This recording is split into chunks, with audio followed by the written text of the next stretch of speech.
Welcome to the stream, everyone. I hope you're all having a wonderful day, morning, afternoon, evening, whatever time it is, wherever you are in the world. And hopefully my computer doesn't turn off on me today. Thanks for being here, and happy Saturday. Hope you guys are having a good weekend so far. Yesterday was a little bit bumpy. If you weren't here, my computer decided to restart itself randomly in the middle of my stream. It's very frustrating. And I was a little tired yesterday, so I didn't stream as long, but today should be better, hopefully. I'm going to try to get to some Cyberpunk today. Figured we just chill and hang out, maybe chat a little bit of lore on World of Warcraft if you guys want to for a bit. Any questions you might have, or anything you want to bring up. We could talk about some of the add-on changes, or lack thereof, for those that are not too familiar with what's going on there. Eventually move on over to some Cyberpunk 2077. It is day 18, and I'm basically at the point of doing a bunch of side content before I go on towards the end of the game. I'm at the notorious meet Hanako at Embers, and she's been waiting a while already. She's gonna wait longer because I have some great side quests and gigs and all sorts of side stuff to do still. But I'm still very much enjoying my Cyberpunk playthrough, and I hope that you guys have been enjoying watching it. I still have so much to edit and get put up on the YouTube channel. I'm going to be editing this shit for what feels like months. So hopefully you're looking forward to that. But yeah. Classic making Hanako wait forever. Yeah,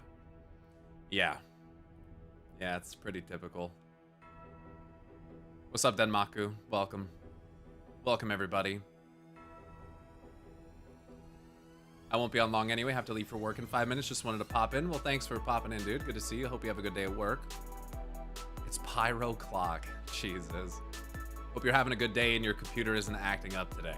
After my stream yesterday, I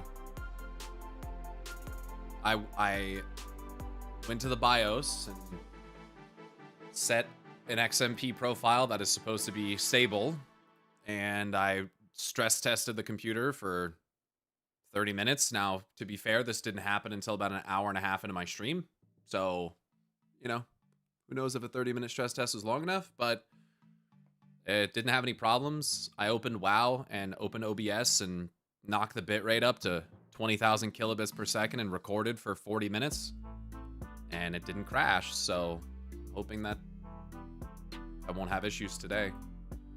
The thing that's annoying is nothing really changed in my system. Like, the only thing that changed was the BIOS had to be reset because I removed my graphics card and put it back in. And Asus has this core optimization thing for the CPU that I'm pretty sure turned on by default. Because other than that, nothing changed. And so I'm pretty sure that the CPU just wasn't stable because of the Asus settings, so it's pretty frustrating. What's up, Xeroxis? What's up, Dr. Plague Knob? Good to see you. Howdy. What's up, Ronan? Hey, Lockdog. Good afternoon, Grub. But are you near the end? I mean, I'm in Act 3. So, yeah, I think so. I'm pretty sure the Hanako quest that I go to next is like a point of no return. Or like the point that you get returned to once you complete the game. So like I'm pretty close to the end, yeah. But I have a lot of side content that I want to do still.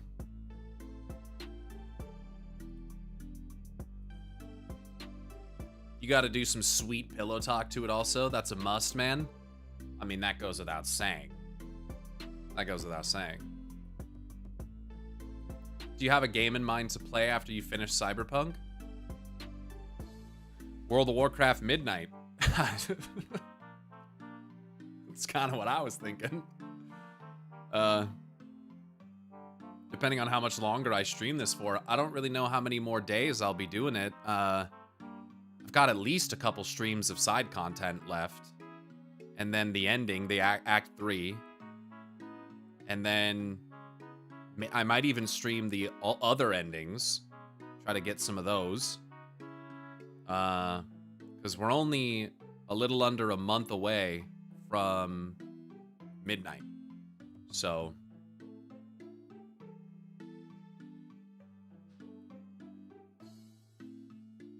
I have an old computer that dies whenever it runs things that are remotely demanding. Thought it was the thermal paste that was too old. Nah, it's pretty much never that. Or the graphics card that was too dusty. Yeah, again, not really. It's usually a component, some type of component failure. It's usually not maintenance related necessarily. I don't think I've ever really seen systems that stop working because of like thermal paste and stuff like that. I can see why your mind might go there though. You kind of hope it's something benign like that, you know? You kind of hope, I'll clean off the thermal, redo it, and that'll fix it, but it almost never does. Unless you're specifically dealing with like a thermal issue, which there's ways to diagnose that. But yeah, that's a shame. Hopefully you can get that figured out because that sucks. What's up, Barrels? I'm hyped for midnight. Dude, I mean, same. I'm pretty excited for midnight, too. On the note of midnight, though, there is some kind of news that you will want to know. Now, the post that I'm about to pull up from Wowhead has very light raid screenshot spoilers, but it doesn't, you know, it doesn't like show any bosses or anything like that. It's just showing the UI, okay? And I mean, we all know what the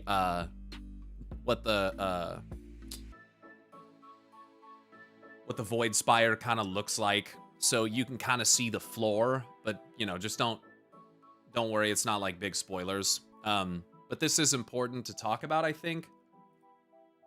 So you can kind of see the floor there, like big deal. There's Shadow Guard there, like none of us should be surprised at that. So this is a bit of an exaggeration by Wowhead because, you know, they have to generate clicks.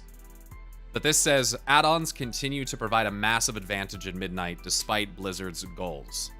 And it's interesting when you talk about add-ons because there's two ways to look at this. Add-ons either give an advantage, or in the case of raiders, by not using them, you're putting yourself at a disadvantage. That's how people look at it because everyone operates under the assumption, as they should, that everyone else is going to use them, especially at a competitive level. If there's an add-on that can make it easier, people are going to use it. So by not using it, you're putting yourself at a disadvantage. And that's how they'll kind of look at that. But here's what it says.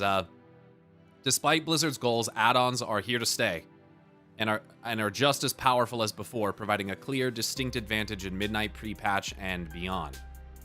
Now, they talk about Blizzard's goals with add-ons. While the disarmament of add-ons started without clear goals set by Blizzard, Ian Hazzikostas and the WoW UI team have made multiple public statements on the goals and direction of the add-on disarmament. The overarching goal of the changes in Midnight is to level the playing field and do what we can to make it so that while add-ons can still thoroughly personalize your experience, they aren't giving you an objective competitive advantage over people using the base UI. It's not that we view a spoken countdown as a form of automation or as inherently problematic. Rather, we feel that it would be inappropriate to allow add-on users to have that, only add-on users to have that functionality. So, as we quickly approach midnight pre-patch, which comes out in like 3 days, and ultimately midnight, has Blizzard accomplished this goal? Absolutely not. Let's go through some of the most egregious examples of how things haven't changed. Many add-ons that are overpowered continue to exist, and are just more frustrating to use. The only things that are fully gone are dynamic assignments, and everything else remains in a mostly accurate way.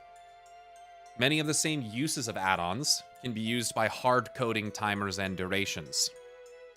Add-ons are here to stay, and many players will likely be continuing to use them in Midnight for a competitive advantage. Computation add-ons are very dead, though, and likely not possible without exploits, which will get you banned. So there's still things like reminder add-ons, which are back in action, almost no difference from before. What you could do with method raid tools before, an in-combat announcement add-on like Kaze's MRT timers, you can do the same with a couple of new add-ons developed for Midnight.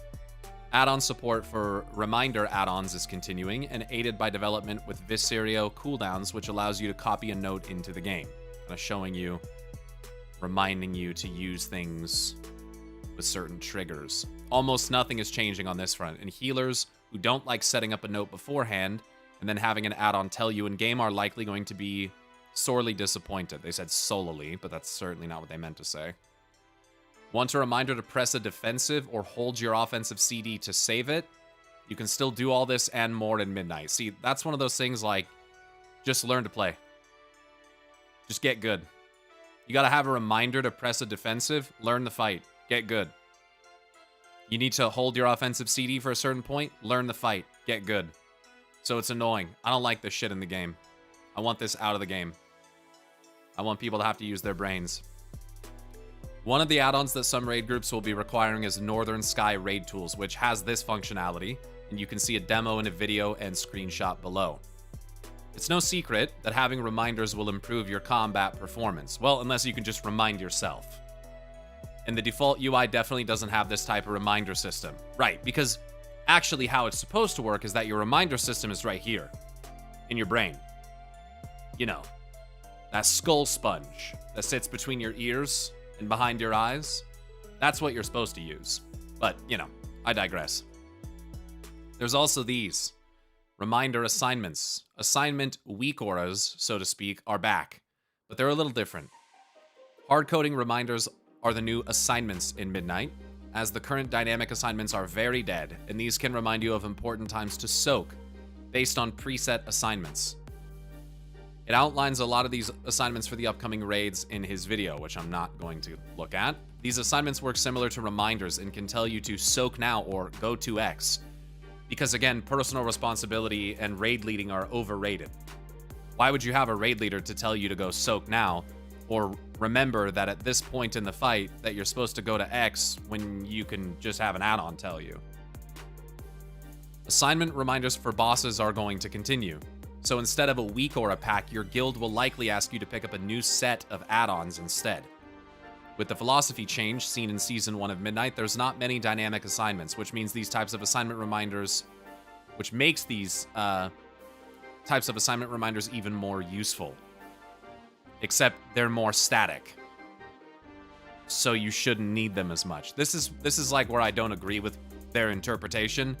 If there's not many dynamic assignment mechanics, why does that make the assignment reminders more useful? If assignments are relatively static, that means that they're the same. You learn it, and then you do it. This is why I like XIV and Guild Wars 2 to an extent, having such clear fights. If you've already seen the mechanic once, just learn to read the fights. World of Warcraft is the same way. Just to be clear, World of Warcraft is the same way. The fights happen pretty much exactly the same every single pull. Every single time.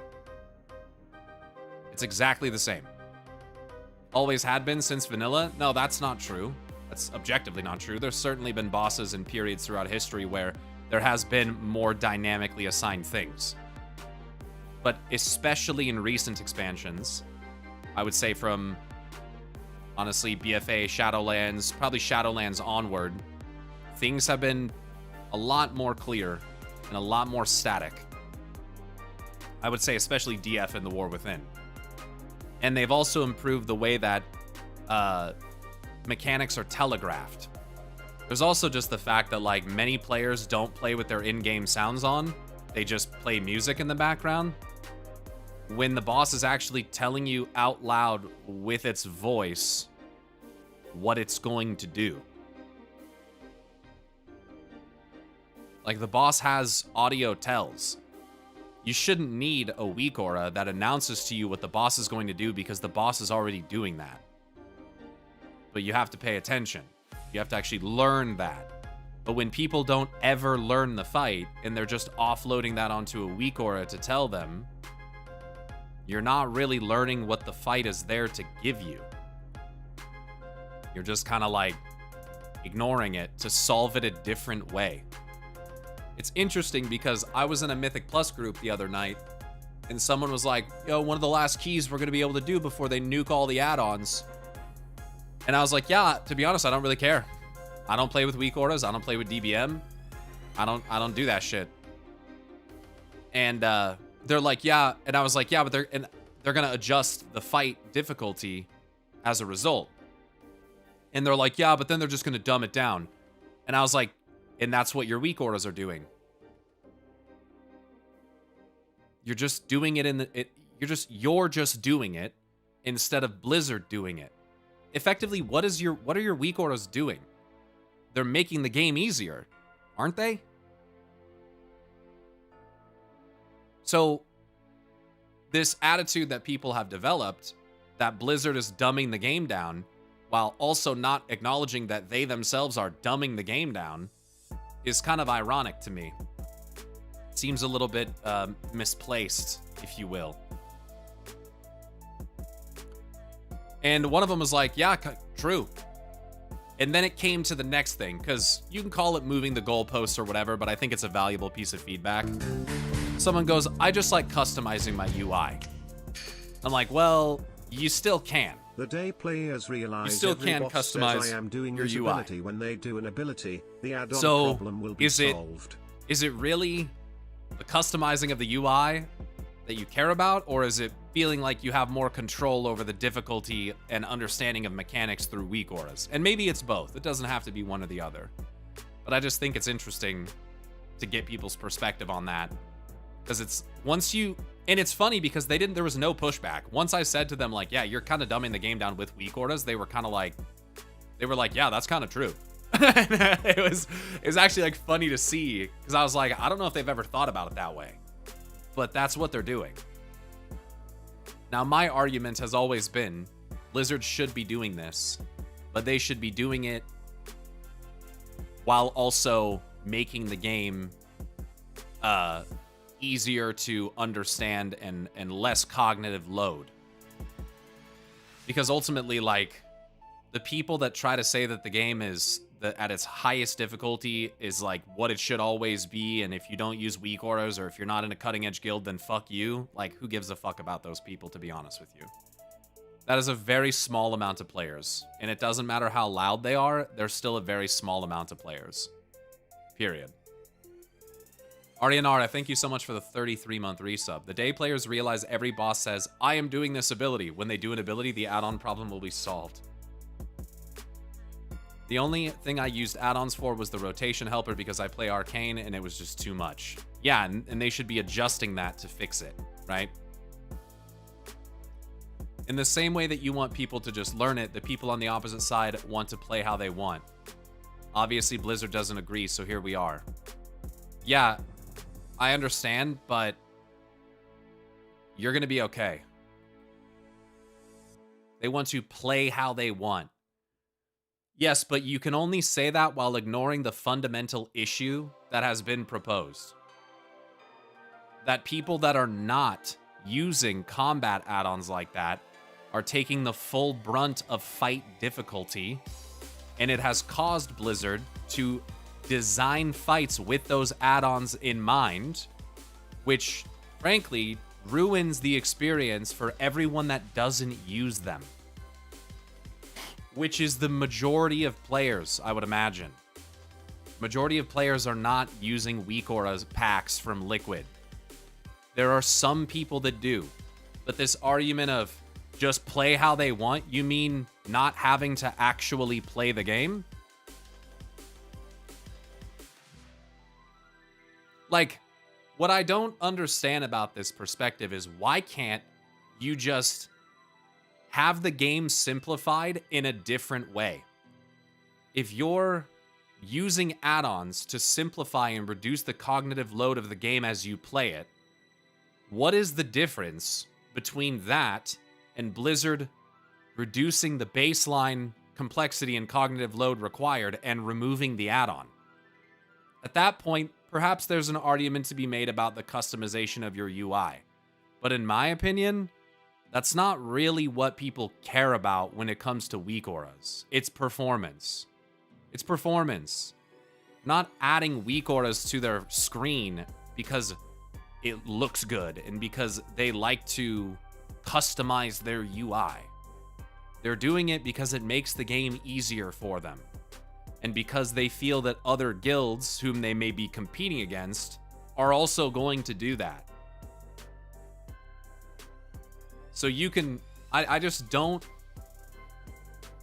like, I get where you're coming from, but ultimately I don't really care. I don't really care. I think that objectively, the game will be designed better and support more players and rely less upon add-ons with this change. I literally ran into this issue in a heroic Fractalus like 3 days ago, where someone was bitching that I wasn't using the liquid weak aura pack for fucking Fractalus on heroic in week whatever it is of this season. Like, that's a problem. There shouldn't even be a discussion. There should be no necessity or desire to even use that stuff. But you're seeing this in pug raids. Guess what? We one-shot Fractalus. There was no problem. The fight is easy. But you get people that care way too much about being optimal when they're not even that good. Like, these players are not that good. That's why I have this attitude of just learn it. Because some of these people think they're better than they are. They think they need to optimize more than they do.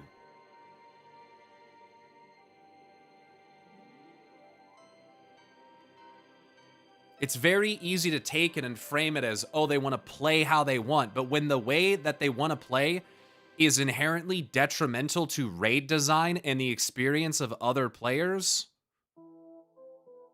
how is that worth it?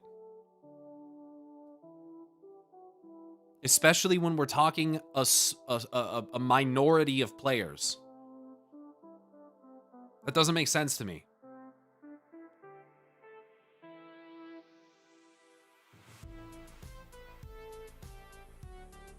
There's many ways to play World of Warcraft the way that you want. There's still plenty of UI customization. And again, as these things are removed, it's not like see the attitude again. I'm drilling the fuck out of KT Mage here because I don't. This annoys me. The whole play how you want thing. How do I put this?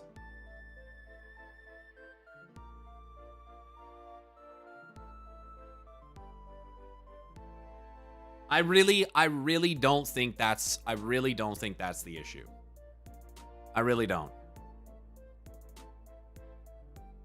I really don't think that's the issue. Weak aura bosses, Fractalus, Broodkeeper, I think each tier had one boss like that. I mean, I don't really even think Fractalus is like that. We haven't seen if it's detrimental to raid design yet. We will moving forward, just as you don't care and want them to learn. The other side doesn't care that you do. It's a good discussion to be had from both sides. That's great. We have seen that it's detrimental to raid design. So you're wrong. I mean, we already know that it is. We've had this discussion before. Max has had this discussion before, talking about it. Ian Hazakostas has had this discussion before. How they openly admit that they began designing raids with add-ons in mind. It is a detrimental effect on raiding. That is just the case. So I don't know how you can possibly say that. Like, this has been a pretty open discussion for a while. You're wrong.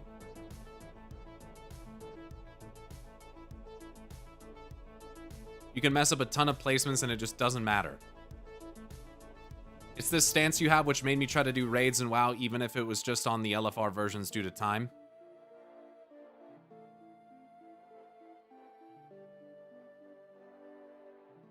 They have said it, it hasn't been shown in practice yet. I'm interested to see how raid design changes at midnight. And that's great. I'm happy for you. If the World First guys have people coding weak auras to minimize the difficulty to fights, then I think it's an issue. Well, KT's also someone that raids with fucking weak auras and shit. That's what he hasn't said yet. He's one of the people that uses them and probably relies upon them. So he doesn't want them to go away, right? You might want to include that in your argument. And as someone who doesn't use them and formerly did, I think I see both sides of this pretty clearly. Considering I raided at the level that I did for years, with frequent use of weak auras.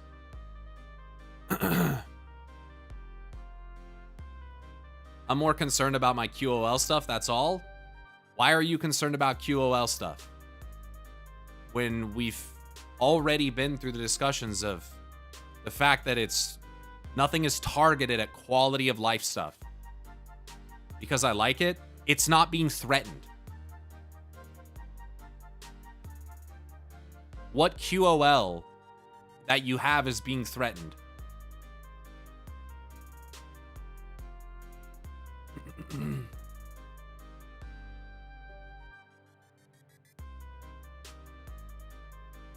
Tracking buffs and debuffs during combat. I feel like we just talk in fucking circles, man.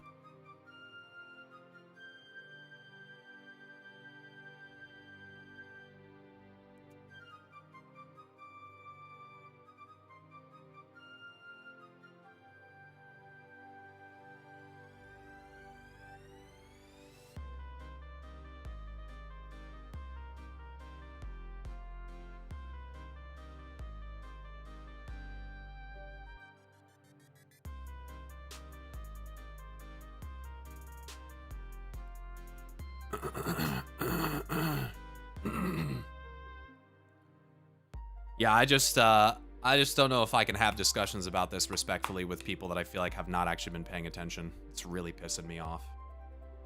Really pissing me off.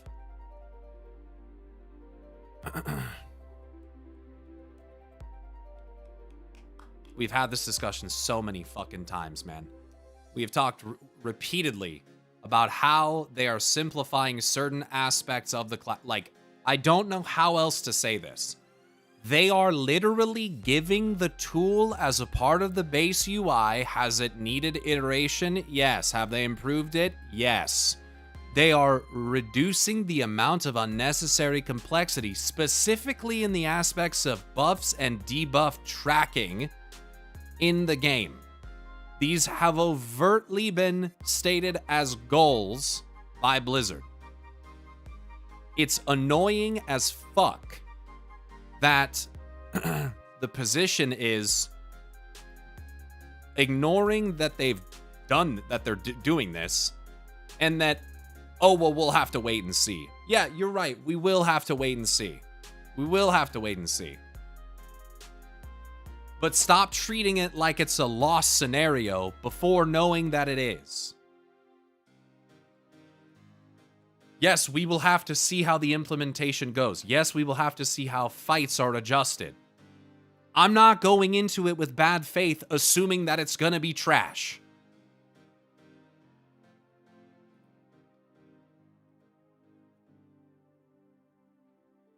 Have you ever thought about the idea that maybe you shouldn't have a bunch of buffs and debuffs that you have to keep track of?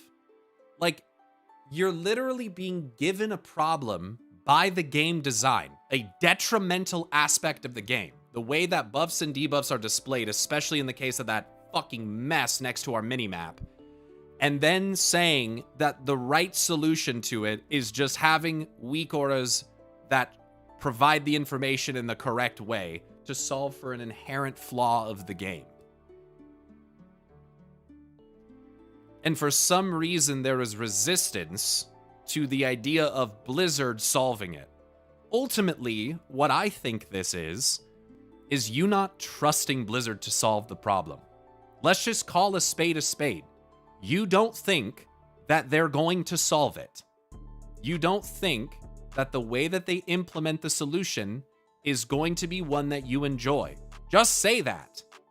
Why can't we just say what we actually fucking think?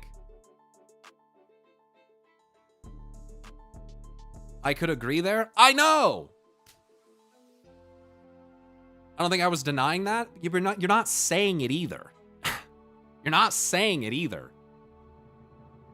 And so the way that you talk about it is, instead of just saying, like, instead of acknowledging the changes that are being made and Blizzard's intent behind these changes and saying, well, they don't want players to play how they want or whatever, you could just say that you see all of that stuff and you get it, but you don't think that it's going to turn out. And then this whole discussion doesn't even have to happen. Because one makes it seem like you're unaware of the changes, and the other one just forwardly says, like, yeah, I don't think it's going to be enough.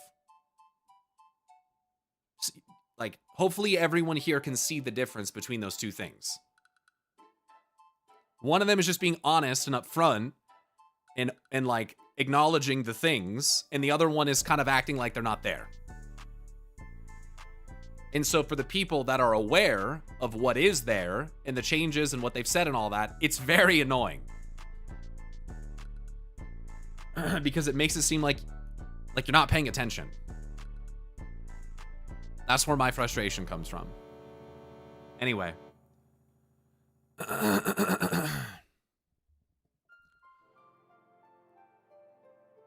Moving on.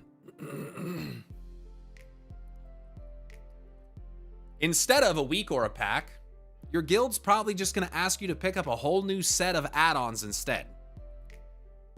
As examples from this tier, reminder assignments would help with Demencius's Devour assignments in Phase 3. Which again, you could just learn this. Nexus Kings go to the left/right on Phase 2.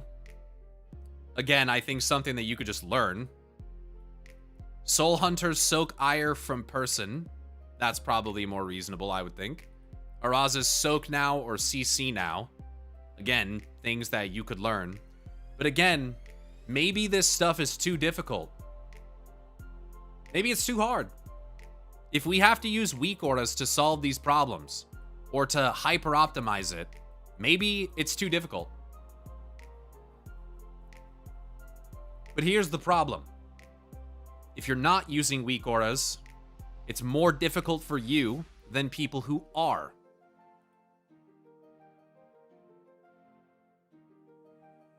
So what you should do is you should reduce the difficulty of the mechanic, but what's still going to happen, whether it's really hard or not, is that these guilds are going to offload that onto weak auras anyway.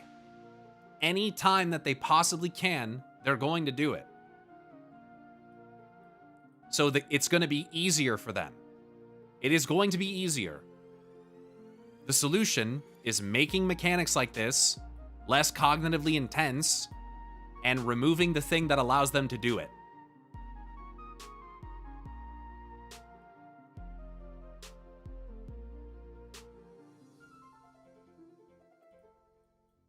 Reminder assignments will not be able to directly assign things like Demencius's Phase 1 Gravity assignment.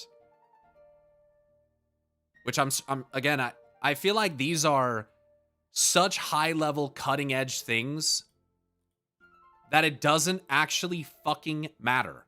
People have, for far too long, had this attitude that you need Fractalus assignment lanes. You can kill the fucking boss without this shit. There's only fucking 6 places to stand on Fractalus. It's not that fucking hard. It just isn't. It's one of the easiest bosses in the fucking raid.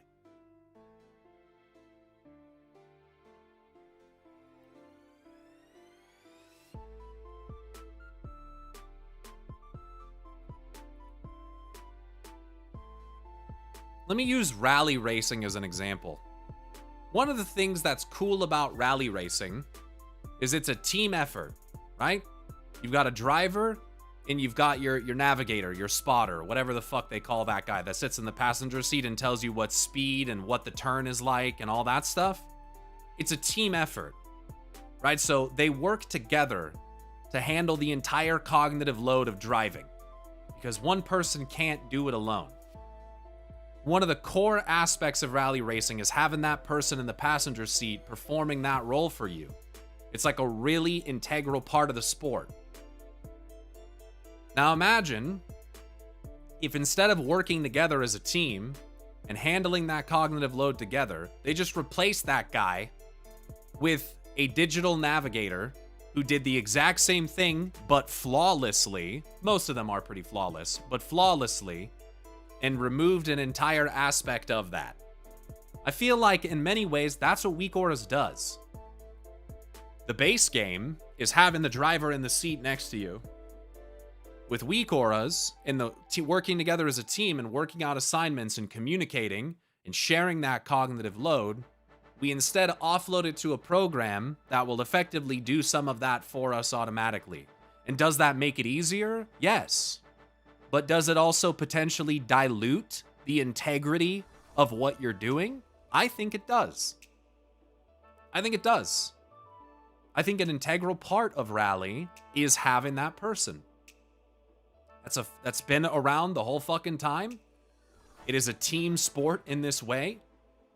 I think that it is better for people to work as teams and to communicate with each other. People use these Weak Auras as assignments to make their life easier and make the fight faster for them. Simple as that. I agree with you.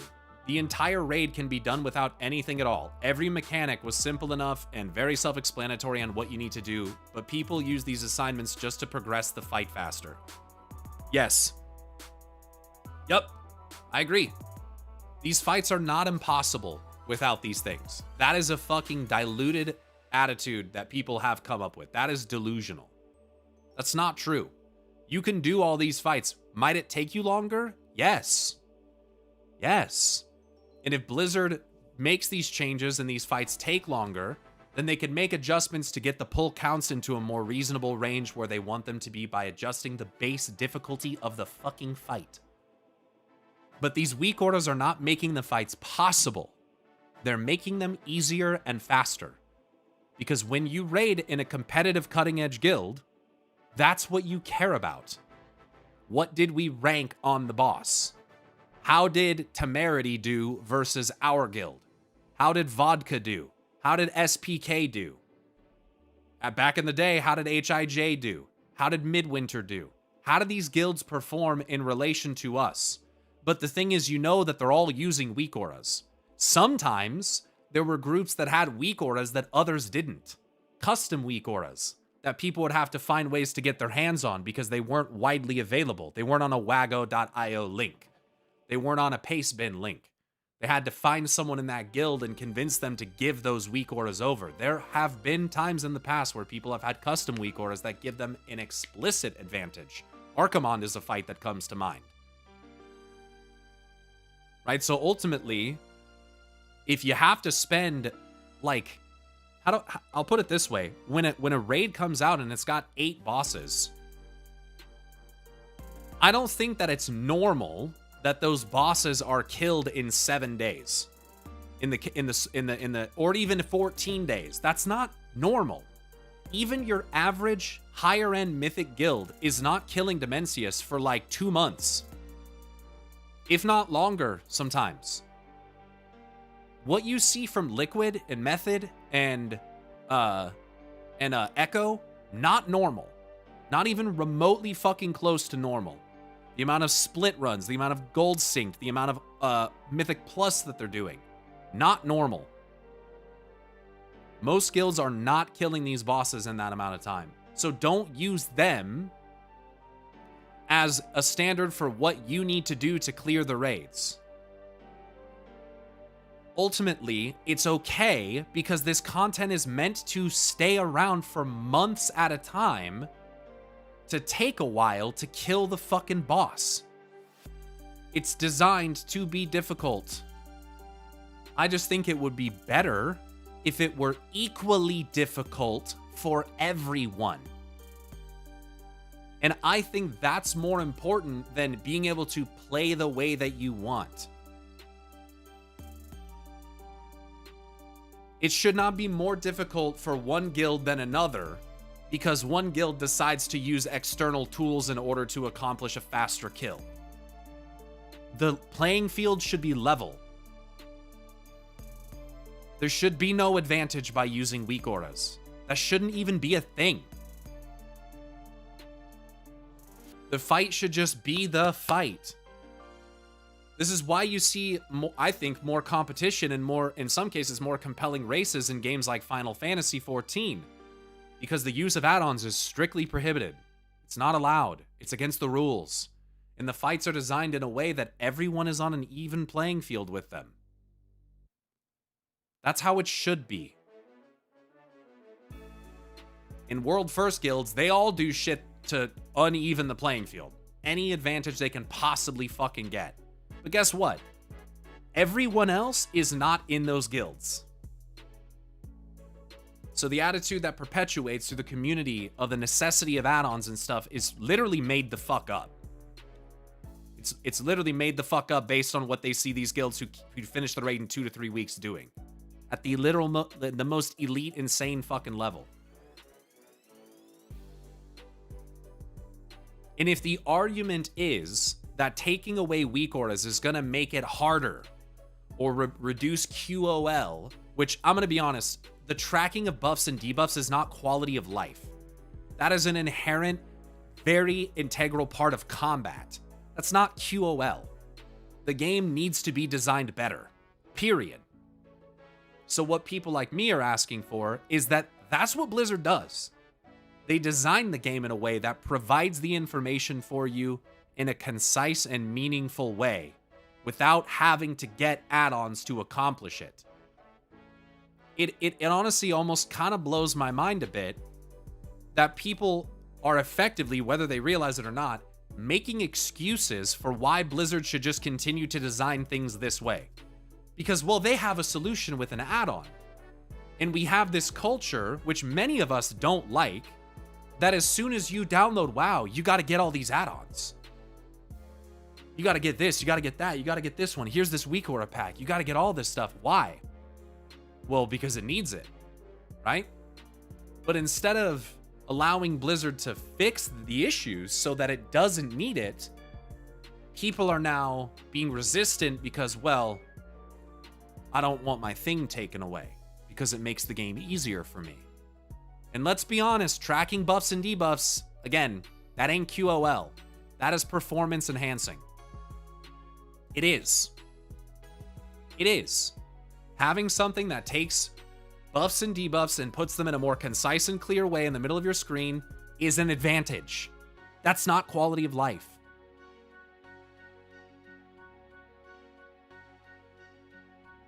But that won't change, to be fair. At midnight, you most likely will need as many, if not more, add-ons.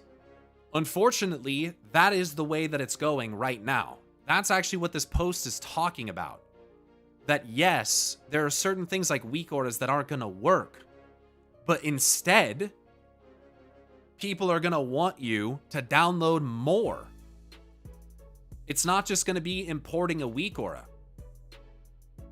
They're going to ask you to get a whole set of add-ons because what's happened here is, and this is a mistake on Blizzard's part, make no fucking qualms about it. They fucked up. Because now what they've done is they've disabled add-ons and functionality to those add-ons that were at least a click import solution. But they didn't get rid of those solutions entirely. Instead, now you're going to be able to attain effectively the same outcome, but you're going to have to do more to accomplish it. So what you can start to recognize with that is that Blizzard has made the problem worse. That's the problem. They didn't solve it. They made it worse. That's the issue. You will still be able to accomplish almost exactly the same outcome with the exception of current dynamic assignments. Dynamic assignments are dead. But anything outside of that is basically still accomplishable. I've been playing WoW for 21 years without add-ons. And I played for a long time with add-ons. And then I played now for a long time without add-ons. That one, yeah. I remember listening to someone saying that no new players could ever get into WoW PvP because they have a bunch of add-ons to be competitive. Yes. Kick trackers, cooldown trackers. You mean the new backdoor add-ons? Is that how it's worse? I don't know what you mean by backdoor add-ons, but the post that I'm literally reading here is that what I'm saying is that you go from having a solution that is weak auras, right? One add-on that someone can import the string to, they can give you the string. They disable this, but they did not disable alternate functionality that allows you to effectively get the same result. The thing is that the result is not done with a catch-all through one add-on. It's done through multiple. So now instead of accomplishing the same thing with one add-on, now it's 4. So what I'm saying is that whether they intended to or not, because they weren't able to accomplish their intended goal before the launch of Midnight, at least thus far, they have made the problem of accessibility to these tools worse. Because now more tools are required to accomplish the same thing. And when you have people that are invariably going to use these things, it's not a matter of, oh, well, now it's too difficult, I'm not going to do it. Now they're going to do it anyways because they feel forced to, both by their try-hard attitude and pressure of their guild and, you know, things like that. They're going to do it anyways, but now there's just more hoops to jump through. So they didn't solve, Blizzard has not solved the problem. But make no mistake, I want this problem to be solved, and I do think it's a fucking problem. I would like the game to be better designed at its core, and I think that they've shown that they're capable of taking steps towards accomplishing that. Like updating AoE rings and soak rings and stuff to be more visually clear. Fantastic fucking change. One of the best things they've done in recent years. But ultimately, it's not solving the problem. I think it's about control, and WoW wanted to have more control of their game, but they're ultimately failing at that. Right now, they are. And I think that you can look at it as they want control, but what does that actually mean? What does that mean? They want to be able to dictate the levelness of the playing field amongst players and their own ability to design fights without having to consider third-party tools. You guys must accept this, that Blizzard's design philosophy has historically been hamstrung as a result of access to these game-breaking add-ons. It has. They have to design fights in a more obnoxious, complex manner. They have to make fights more difficult than they should be.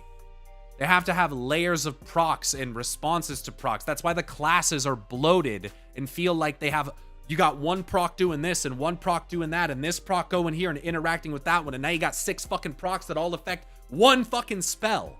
That's the problem. It's this type of thing. But what people do not accept is that they themselves are solving these problems and dumbing the game down, as it were, by using things that effectively fix it and make it more simple. But they don't acknowledge that that is effectively the same fucking thing that Blizzard is trying to do, but without using a third-party tool to accomplish it. They're trying to make the base game do the things and portray information in the way that players want it to be portrayed because it's a problem. It's a problem. They're trying to solve a design issue that they caused. Okay? What needs to be understood here is this blame isn't on the player. It's not the player's fault. It's Blizzard's fault. It's their fault that they allowed add-ons to get to this point. It's their fault that they designed fights as a result of add-ons. It's their fault. And now it's their fault that people who have grown used to using these add-ons for years now are facing the fact that they are eventually not going to be able to. Blizzard caused all of this. But if they want to solve the problem, and I do think it is one worth solving, they have to do something about it. And now we're at the point where, of course, people are resistant to this because they're used to it. And you will constantly see things like Blizzard's dumbing the game down. But again, this is a matter of perspective. And what a lot of these people lack is the perspective that they themselves are dumbing the game down. They just don't see it that way because they see it as something that is just part of WoW, or it's a necessity, or it's like, you know, it's justified, but it's still dumbing the game down.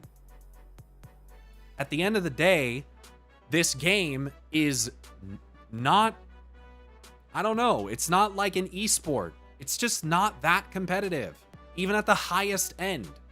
There's not that many teams. There's not like a bracket or like there's like fucking 4 guilds that are in contention every time. That's it. It's just not that fucking serious. But people treat it like it's so fucking serious. Arena kind of used to be, and it's become less so, partially as the result of the skewed performance because of add-ons.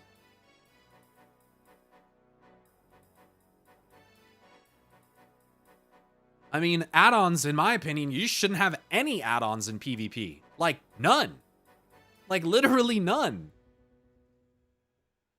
But everyone is looking for optimization. The truth is, the optimization doesn't need to exist as soon as you have a situation where the competitors are no longer able to access it either. Right? People act like it's only being taken away from them, not who they're going against. But it's going away from everyone.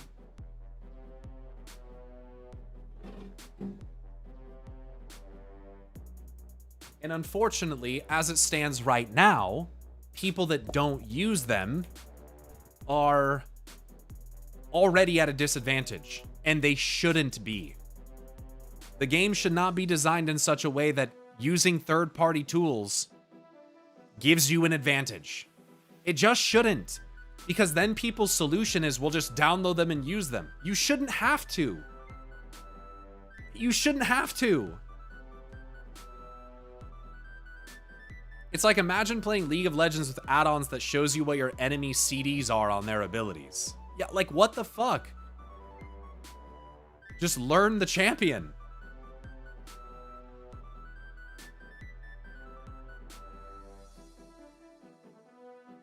So ultimately, again, is it about control? Yes, but not just simply control, because when you phrase it that way, Blizzard just wants more control. It almost sounds malicious. They want more control because they recognize that it's out of control and that it is detrimentally affected the way that they design the game and the way that players who don't use add-ons interact with the game. And let's just round this up one more time to come back to the point that their intention is not to remove all add-ons. There is so much stuff that is not even on the table for consideration for them to fuck with, even a little bit. They don't care about so many things. And I'll say also this, that I think that the removal and disabling of these kinds of add-ons not only is going to be better for the base game itself and players, but could actually lead to a more competitive environment.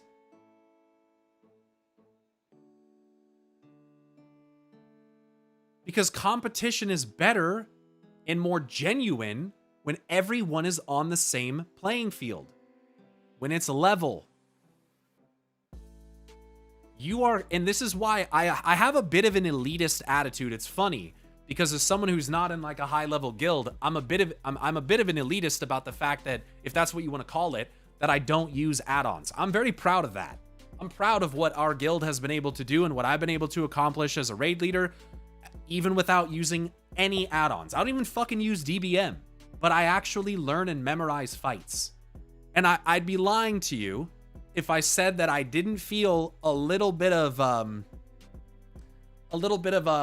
what's the word? That I'm probably going to relish a little bit, at least, in the idea of the people who think they're so fucking good at this game having their additional aid effectively taken from them and watching them flounder. I do find a little bit of a sense of enjoyment in that. to be honest with you. I won't even lie. I won't even lie. Because these are people that gatekeep and are obnoxious and fucking annoying about it. And I kind of can't wait to see them try to ride the bike without training wheels. I kind of can't wait. Because I'd like to see how good people actually are. And how much the game and their add-ons, the add-ons specifically, are doing for them. How much cognitive load can you actually handle? How good are you actually? How well do you actually know the fights? And there's going to be lots of players who are fine. The world first guilds, they're going to be fine. But there's going to be some people who are going to struggle. And yeah, I'm not going to shy away from the fact that, like, I do kind of smirk a bit at the idea of that. I'm not, yeah. And do I think that's right? Not really. I think that's kind of petty, but I will admit it nonetheless. Same, bro. I hit 2K on the PvP in the worst healer with no add-ons. That's great. It's a real achievement. Fuck yeah. This seems to me like there are people that don't enjoy playing this game, even though they're still playing it. It's like they're playing it to spite the design team. It's like they're saying, fuck your game, we'll solve it before fights even officially come out. They want praise for beating the game while at the same time do everything so they don't actually play the game. With these add-ons, in some cases, seems like they're on autopilot. Well, it's been a while since I've raided competitively with some of the updated add-ons, but it seems crazier than it's ever been. There are some crazy fucking things. There are some crazy things that, like, we were not using when I was raiding, like, actively either. So I don't know, about how autopilot it is. You still have to play the game. All I'm really advocating for is that the game should be providing you the information on a base level rather than you having to use add-ons. And I don't understand how people can possibly formulate an argument to that. That's why the person in the Mythic Plus said, oh, well, I like customizing my UI. And you know what? Valid. That is totally fucking valid. I totally get it. If you can accept that you using weak auras is effectively simplifying the game just under your control rather than Blizzard's, and that you just want to be able to customize your UI, great. That's great. I'm not going to fucking deny that. And you will still be able to customize your UI in a lot of ways. But this perspective that, like, well, what I'm doing is different. No, it isn't. It isn't. You're making the game easier, just in a different way. Period. Fractalus is pretty much a target dummy with weak aura. Fractalus is a fucking target dummy even without weak auras. Like, develop a priority system. Learn to adjust. Communicate with each other. Like, what the fuck? It's not that hard to pick a lane to go to. It's just not. It's just not. And I'm talking heroic because that's what most of us do. But even on Mythic, it's a fucking target dummy.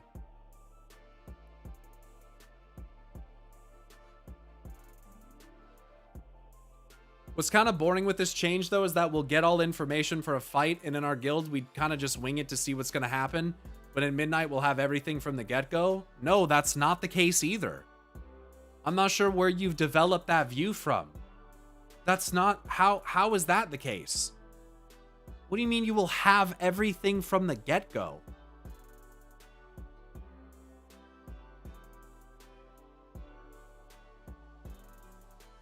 It is, with the in-game timers, you can turn it off. And also, do you guys use DBM or bigwigs?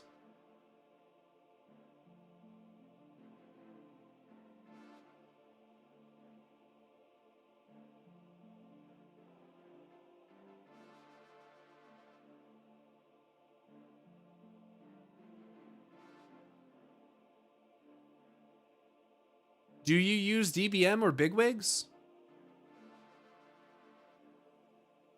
Well, we're not really sure, just a bunch of dumbasses. Then I think you're overthinking it. It's going to be the same. If you think you're just going to walk into midnight fights and steamroll them, I don't think that's going to be the case. Now, I will say, is this probably going to make the game easier for people like me who already don't use any weak auras or DBM or any of that stuff? Is this going to make the game easier? Yes, it is. And if they're going to adjust the fight difficulty as a result of the removal of these kinds of tools, is it going to become easier? Yeah, it is. But guess what? I don't fucking care. Because my sense of self-worth and ego is not derived from how well I do in a World of Warcraft raid. I'm not 19 years old anymore. I don't fucking care. I don't care.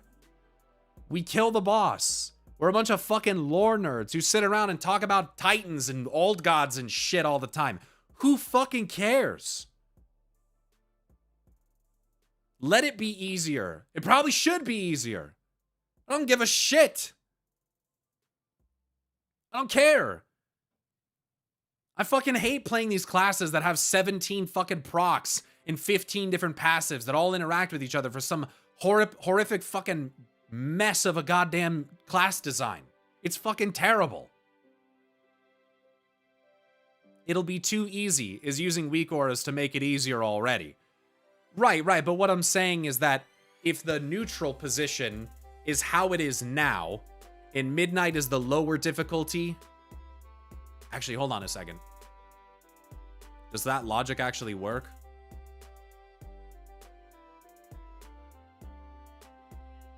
I guess what I'm thinking is that there's more adjustment necessary for the people that are playing with weak auras than the ones that are not.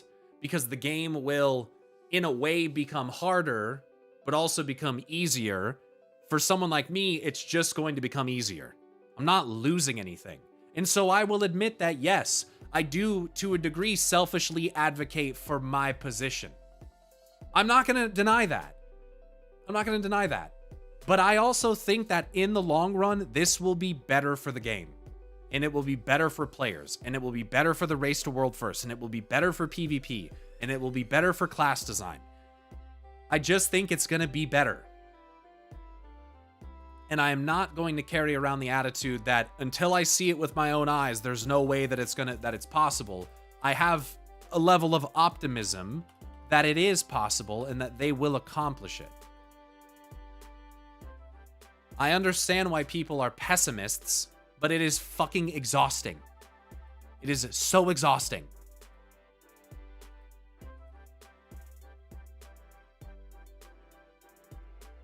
You'll be able to play Enhanced Shaman without smashing the keyboard.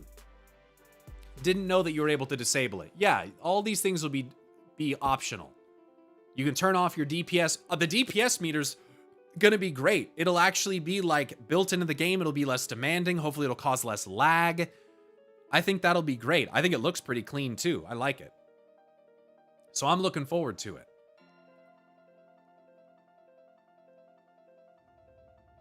If people want difficulty, why are Remix and Classic so popular? Ultimately, it's not that those games are difficult. It's that they just require time investment, like Diabetes Man said. Diabetes. It's not that Classic is that hard. It's that it just takes a lot of time. It takes a lot of fucking time. And some people just prefer that grind and that gameplay. I don't. I think it's fucking boring. But there's also problems with current WoW where like you far out level any expansion in the course of leveling your character and you don't even get to experience the fucking storyline in a holistic way because there's no such thing as a main story quest line. So there's downsides, right? Vanilla's also, again, very shrunk compared to the whole picture once you have all the expansions. So they're not trying to gatekeep people behind hundreds of hours of gameplay like what Final Fantasy XIV does. People that don't need the add-ons, it'll be easier for. And overall, it'll level the playing field. And ultimately, what I think is this. Players that are in these really high-end cutting-edge guilds in World First, they're still going to be. Because they still, on an individual player level, have a higher skill than someone like me, and I would assume most of you.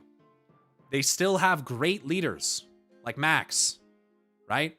They still are highly organized. They can still do alt runs. They're still going to be more aware of mechanics and executing mechanics in a quick fashion. They're still going to be better. But they shouldn't have to be relying on external cognitive offloading methods to accomplish the same thing. Because to me, that just screams poor game design.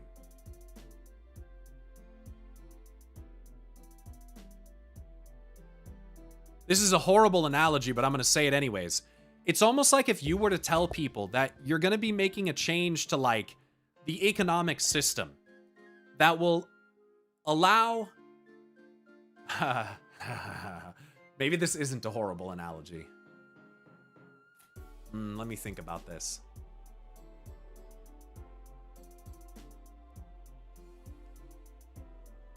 I'm basically trying to formulate an analogy where in real life you have less hoops to jump through, or perhaps have to perhaps have to work less to make the same amount of money, and people still coming up with some kind of reason for why that's bad.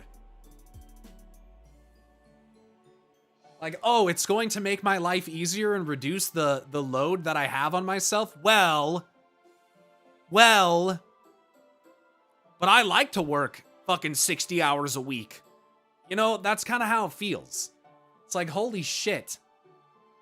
Yeah, I don't have to work as much, and I don't have to pay as much taxes. You know, I kind of like working more. Like, yeah, it's not a great analogy, but anyway, I've been playing TBC. It came out like 4 days ago. It's alright, not the best, but it's relaxing at least. You're playing pre-patch though. TBC isn't really out yet, so you technically are playing vanilla, but yeah, it's the same fucking shit. It's not exactly the same. That's not true. I think boss timers are cringe. Same. And I wish that they weren't adding that. That's the one thing, and I've been clear about this since the beginning. I wish they weren't fucking doing that. I think adding boss timers is fucking stupid. But there's enough people out there that advocate for it strongly enough, and there's enough people, I think, that can make the argument for accessibility needs and stuff that I can understand why they have it. But it is the one thing that I'm like, really though? Can't you just memorize what the boss does? A lot of these bosses only have like 5 mechanics. Like, what the fuck? And again, bosses are scripted, and they do the same thing every single fucking time. Maybe there's some bosses like Araz where someone else gets picked for ads, or one pillar becomes active before another, or whatever. There's some variation there, but ultimately, like, in the majority of mechanics, they do the same thing every fucking time. That's why XIV rating in dungeons are peak. You just learn the fight. Exactly. And it feels so rewarding to actually learn it.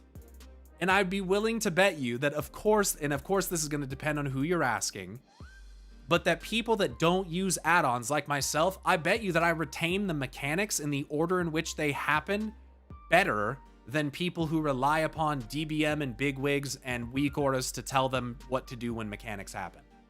I almost guarantee you, dude. I can't prove that, but I would, from my perspective, I think it's something that I believe would be true. That, like, there are some people who are actually learning the fights, and there are others who are not. Or learning them partially.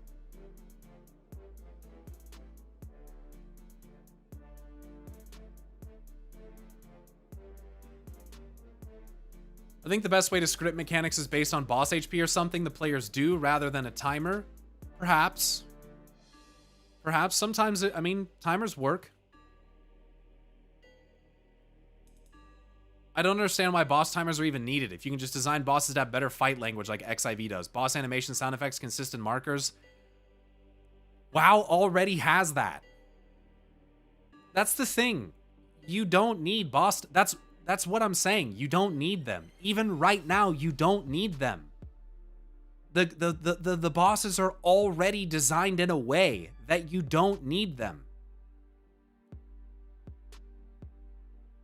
You don't even have to say better fight language like XIV does. WoW literally fucking has it.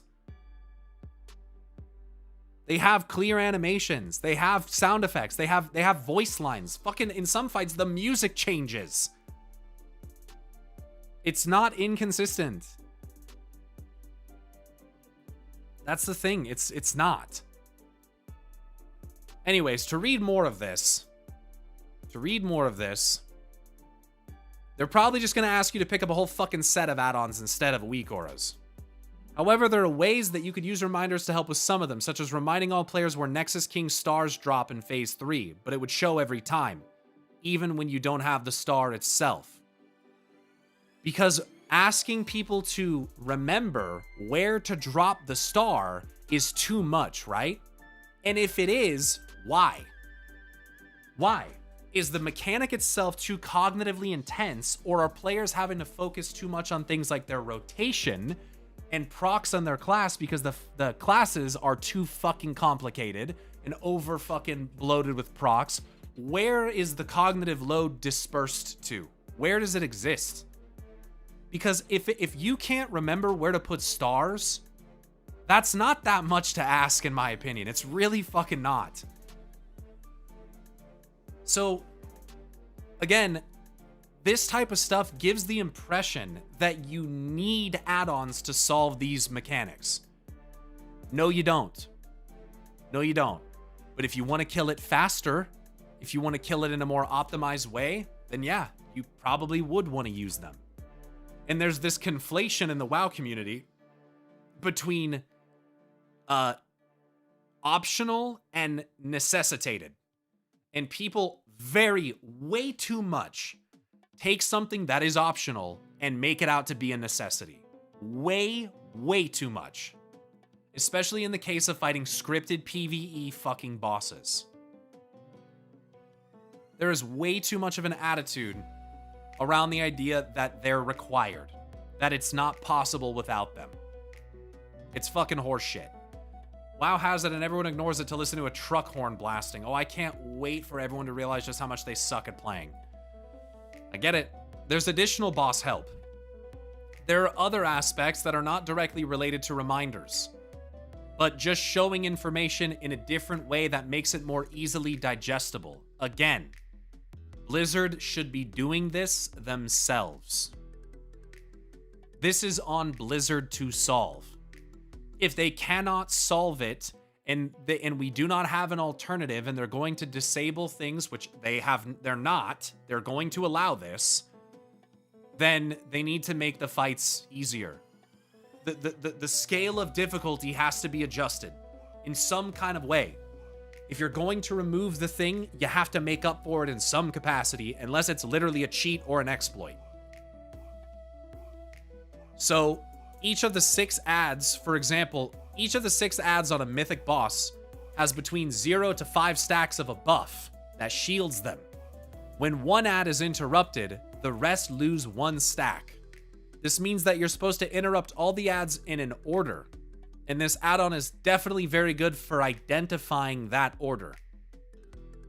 This is a good example of a what the fuck Blizzard.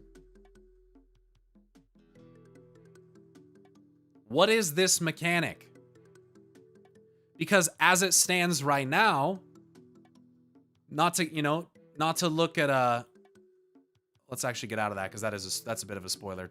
Don't look at the boss frames here. Don't look at the boss frames. I'm going to keep it small. Just don't look at the boss frames. What I'm not seeing is anything on the bar that shows how many stacks of the debuff the ad has. So if you're going to put a mechanic on these ads that require you to be able to track the debuff, but then not put the debuff on the fucking ad frame, that's bad game design. The solution to this problem should not be an add-on. It should be Blizzard designing the fight better. Period. If that's how the mechanic is supposed to function, in you need to track a specific thing about them, the game needs to show you. And once you figure out the optimal order, you just interrupt in the same order every single time. You don't need this to be automated. The game just needs to show you the fucking stack count. That's it. And so hopefully you can see why this frustrates me so much, because players are making excuses for why they should be the one to solve problems that are not their fucking problem in the first place. This is something Blizzard fucked up on. This should function differently by default. This is on Blizzard. Completely custom boss mods. Check this out. One of the most important add-ons in Raiding and Mythic Plus has been boss mods. Deadly boss mods and bigwigs. With the add-on changes coming in midnight, Blizzard has added in a default version of boss mods to the base UI. This version contains a timeline version of boss mods. Let me read that again. Blizzard has added in a default version of boss mods to the base UI. This version contains a timeline version of boss mods and does not contain any options for bars if you prefer them. Blizzard has mentioned that players can get bars back by installing add-ons which both bigwigs and DBM support. With the timers and boss mods containing secret values, boss mods by default should not be able to filter out spells or timers, rename spells, or change the position of individual timers. I can see why this would be frustrating, because if they're going to give you the information but then limit how you can customize it, that's a bit annoying. That's a bit annoying. But it's a timeline, right? It tells you when the ability, like what ability is coming. It doesn't broadcast. You can't set it up to broadcast something that's going to happen again in 3 minutes. That's not the way that it works. I really think that this, with the exception of accessibility needs, literally takes away from people's capacity of learning the fight. Because they just look at a timer on the screen instead of developing a sense of muscle memory or repetition. Right? It's like people who don't know how to do fucking times tables or division or fucking whatever without a calculator.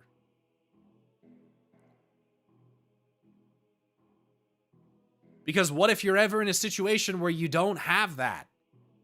It sure would be good to be able to fucking know, to actually know what the fight is, to be able to actually do the mechanic.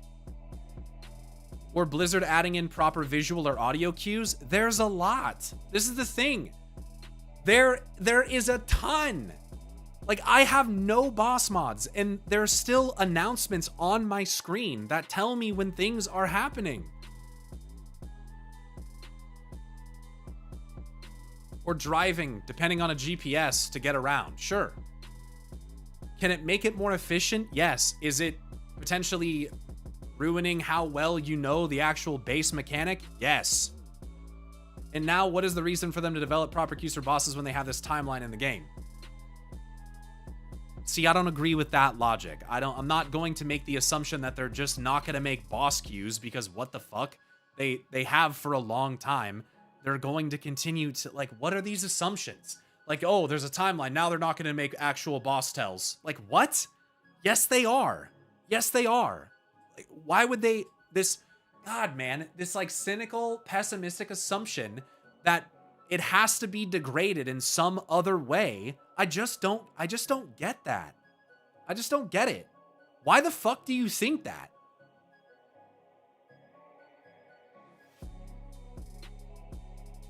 They're still good. Like, bosses have for years had vocal announcements, physical tells. Like, I see where you're coming from, but they have shown by their actions they changed their design based on add-ons. God, some of you are just the most pessimistic fucking people, dude. It's so hard to interact with you. Like, because you just take it in the worst fucking way possible.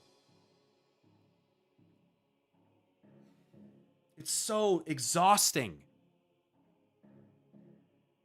They're trying to improve it, and you have this mentality that by adding this thing, they can take the fucking day off on this other part. That they're just going to give up on that. Nah, that's not going to be important. They'll just put a timeline, and then now they won't have to design fights that way. What the fuck?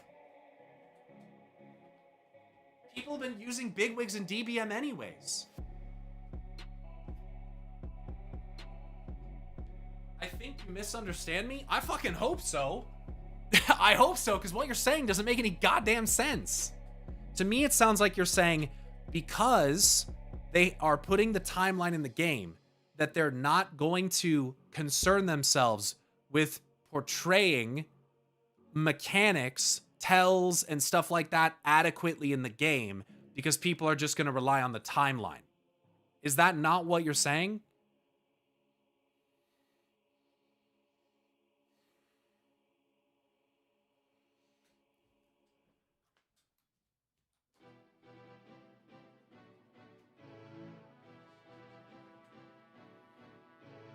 Pure coincidence. Wait, had some talks with people about that. They don't even believe those queues exist at all.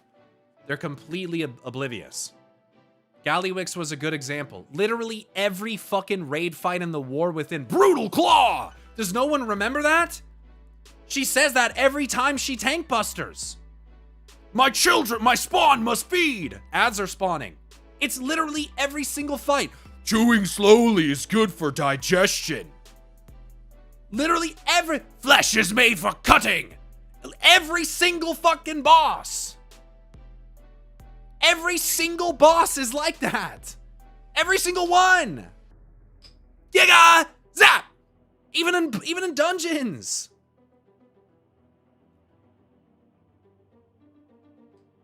Fuck. I hope they do keep doing what they're doing, but I'm just saying it opens up a pitfall. See, that's the thing is, I have no interest in discussing hypotheticals about shit that hasn't happened yet in the most cynical fucking way possible. I have no interest in sitting there and being like, well, technically, by doing this, it could open up the possibility that now they don't do this anymore. It's like, okay, so fucking what? Unless they do, I don't know what we're sitting here talking about. Like, why?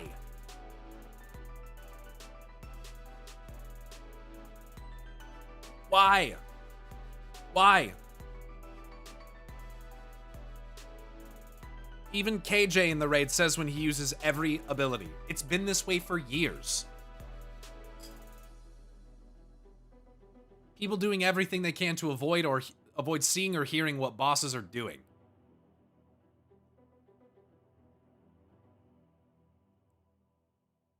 What if I want to raid without sounds on, Sag? Kinda joking, lol. Well, then you're intentionally hamstringing yourself. There you go. Kinda joking. But seriously, though. Sure, turn the sound off and get rid of the audio cues. Not with timelines. There you go. Again, after you learn it, you don't need sound. I kind of agree. I raid with fucking sounds on anyway. I get what you're saying. You're just trying to identify the possibility. To be fair, players are already focusing on 7 different interacting procs, and one of the boss voices get lost in the noise. They don't get lost in the noise. They're just not paying attention to them. But I am also saying that the classes are overly complicated.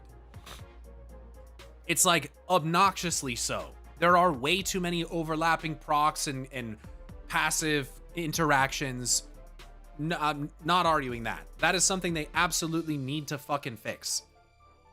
I mean, visual telling is huge also, and you can't possibly miss that. But you guys see what starts to happen here. Exactly, calculator. It's cognitive overload. That's why people use weak auras.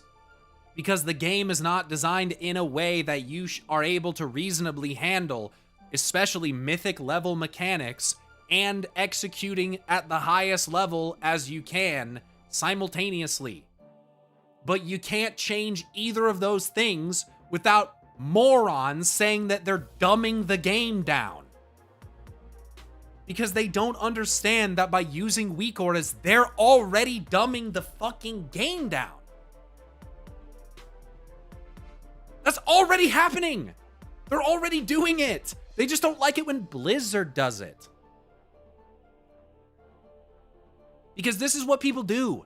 They identify problems and things that other people do, and they make that out to be that's the reason for their woes.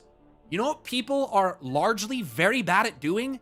Reflecting on themselves and their own actions and how what they're doing is affecting their experience too. It's so much easier to look at the other and blame them for what is going on in your life, even if it's not true, and especially when you're also doing something but aren't able to see it.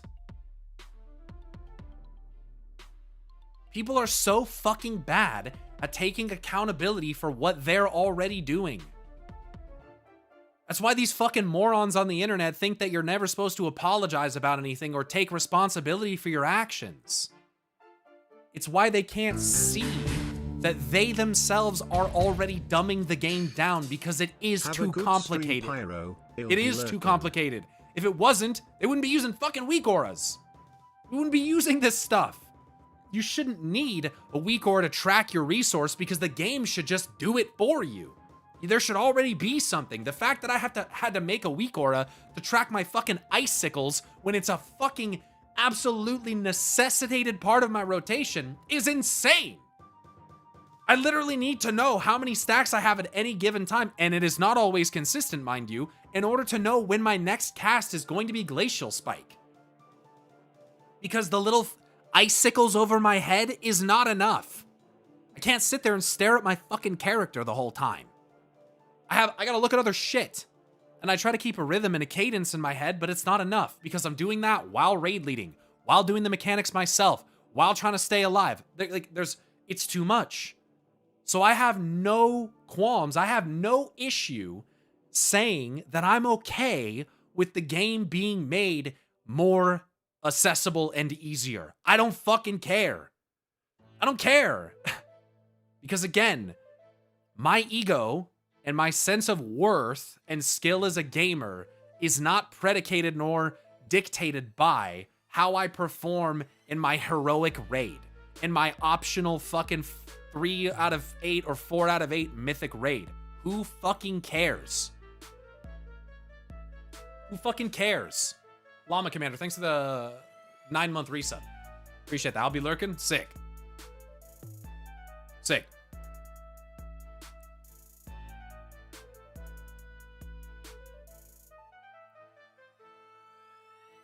That's why I love simplifying the class. You don't need 30 buttons if the fights are interesting.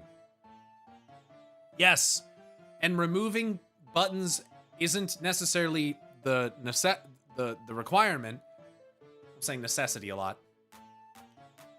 Sometimes it's just removing like procs and passives that there's no real way to track them. And even if you did track them, it doesn't really matter that much. Truth is that the majority of players could just focus on a couple core aspects of their gameplay and vastly improve their performance. They don't need fucking weak auras. They still suck even with them.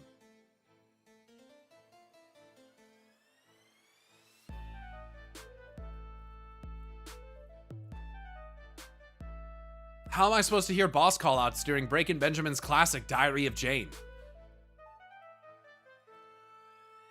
Anyway, to move on here, Blizzard has mentioned that players can get... Okay, so yeah. However, with add-on reminders, players are able to create their own timers from scratch. This allows players to add any custom timers, sounds, and rename any abilities as long as they know the boss script. The only hurdle that makes this difficult is for bosses with multiple phases, as if you don't push at the exact same time you code for, your timers will be permanently off. Players have found a workaround, and that's the ability to track when Blizzard sends new timers to their timeline. While boss mods are not able to track what timers got sent by the server, add-ons are able to ping and identify when a payload of new timers are being sent. And when are the new timers being sent? On a phase transition, and can adjust timers dynamically. Because having a fucking timeline on the screen isn't enough. You have to have an actual timer on your screen. Because of this, it's likely that we'll see completely standalone boss mods that do not use Blizzard's timeline as a baseline. This allows for more customization on sounds, renaming abilities, placement of alerts, and the ability to filter out specific abilities. Now, filtering out specific abilities, I get that. But still, this customization makes things a very clear advantage over the boss UI and timeline tool. And as of right now, it's looking like players will have the exact same functionality as before. But guess what? You're going to have to jump through more hoops to do it. It's just like the problem is just so far from solved. So far from solved. Color-coded nameplates are back in Midnight, though in a slightly different way. Obviously, color-coding nameplates are not possible in the base UI, despite the UI updates, so this is a clear advantage. Players will no longer be able to code nameplate color based on NPC ID, but based on different general criteria. These changes still allow players to identify important mobs to interrupt, which is a clear advantage in Mythic Plus. Again, Blizzard has overtly discussed that their intention is to make high-priority interrupts have a more obvious effect on the enemy that's casting them. People are just so fucking stupid. Like, is learning I just don't get it. Isn't this part of learning the dungeon and part of the skill cap? Knowing what to interrupt and when. What's the priority? What casts the ability? Oh, you mean I'm not going to be able to go through on my first time and know exactly what's the priority? Fucking boo-hoo. Play the fucking game. Jesus Christ. Play the fucking game.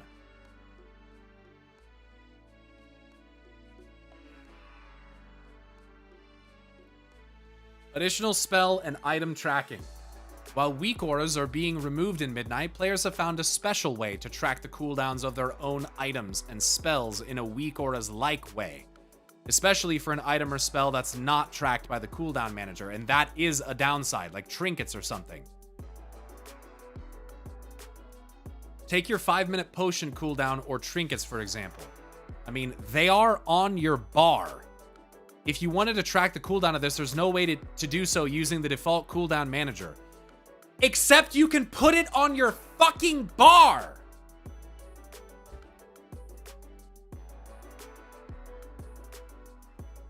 You can literally put the potion on the bar and see the cooldown! You can literally put your trinket on the bar and see the cooldown! It's fucking insane! There's no way to... Yeah, you might not be able to track it with the cooldown manager, which is kind of silly. But you can still track it. With no other way to track items. Yes, you can.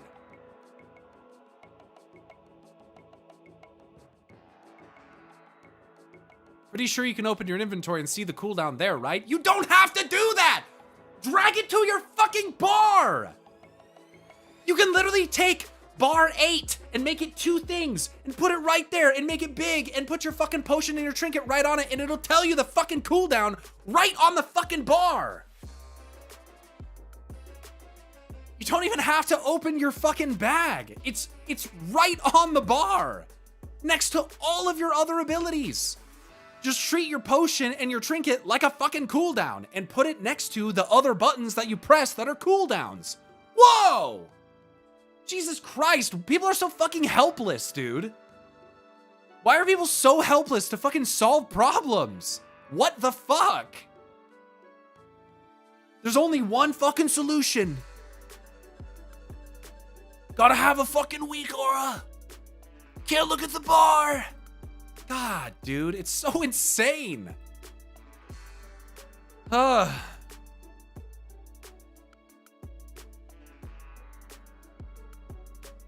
Targeting spells. One of the improvements that has come out recently is targeted spells. This add-on isn't as advantageous as the rest, but the goal of this add-on is to make players aware when they're being targeted by a spell. In Midnight pre-patch, players who are targeted by a spell can automatically receive a TTS alert with the base UI. This add-on improves that functionality, giving players a better and more customizable way to know when spells are on you with the removal of weak auras. I wonder what the TTS alert... Players who are targeted by a spell can automatically receive a text-to-speech alert in the base UI. What the fuck could you possibly need more than that? Unless you're hearing impaired, which then I will concede. You need a visual indication. But what the fuck? It's literally gonna tell you out loud? This whole shit is just, it's so insane. But yeah, having a visual indicator would be good. It's loud as fuck too. Hopefully you can turn that shit down.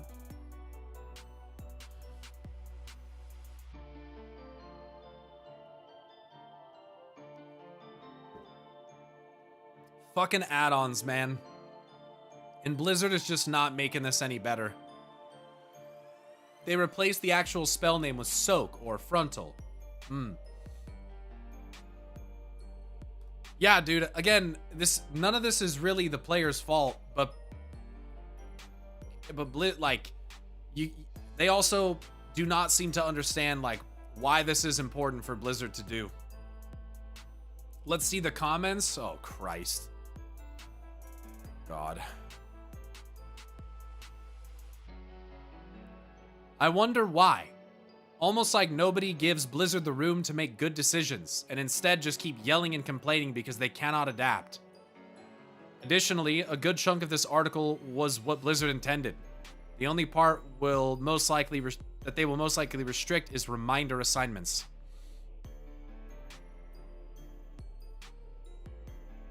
Wait for them to lock it all down again, because that's what they will do. Give the player base an inch to allow us to track resources, and the community takes a mile. Honestly, I don't know why I still play this game. Color me surprised. Absolutely nobody expected this. I hate these comments. This is such a meaningless fucking just nothing burger of a comment. I can't stand this shit. So what's the aim here? Hey Blizzard, you can't even apply restrictions properly. Break more stuff, I dare you.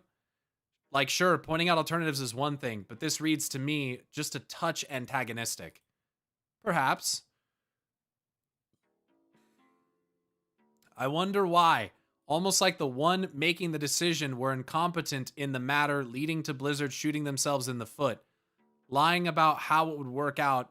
I love how people lying about how it would work out and deciding to rush the job despite clear sign, which they admitted themselves, it wasn't going to work, all while gutting QA.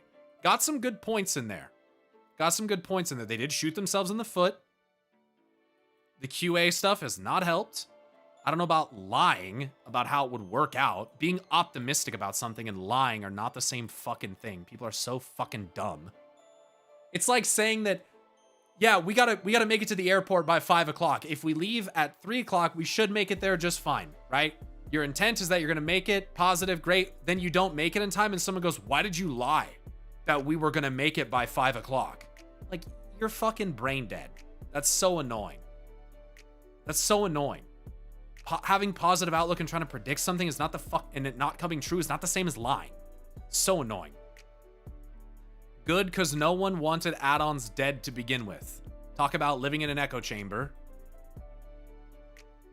Is this article to rage bait Blizzard to enforce more restrictions before release? Like, come on. So some people are pretty unhappy about the post. Great way to antagonize Blizzard. Do you guys ever think before you post? Damn, there's actually quite a few of these. 100% true, dude. Just kill reminders and we're golden. Okay. I was hoping we'd stray away from add-ons giving us raid assignments. That's the most boring way to play fights. Yo, true. Having any sort of text appear on your screens that's clearly not a part of the in-game world just looks so fucking jank. It removes decision-making, and it does indeed make the fight easier. Just remove all the reminders. That was the point of the healer reworks, so they're less reliant on ultimates. That was the point of bolstering up our HP bars. Blizzard is just half-assing their implementation. Advantage? Advantage? I don't understand. Add-ons are available to everyone. Where does the advantage part come into play? You do realize that handicapped people play this game only because add-ons are available. Kind of a based opinion there as well. That is very true in some cases. My friend is blind and is the best tank I know.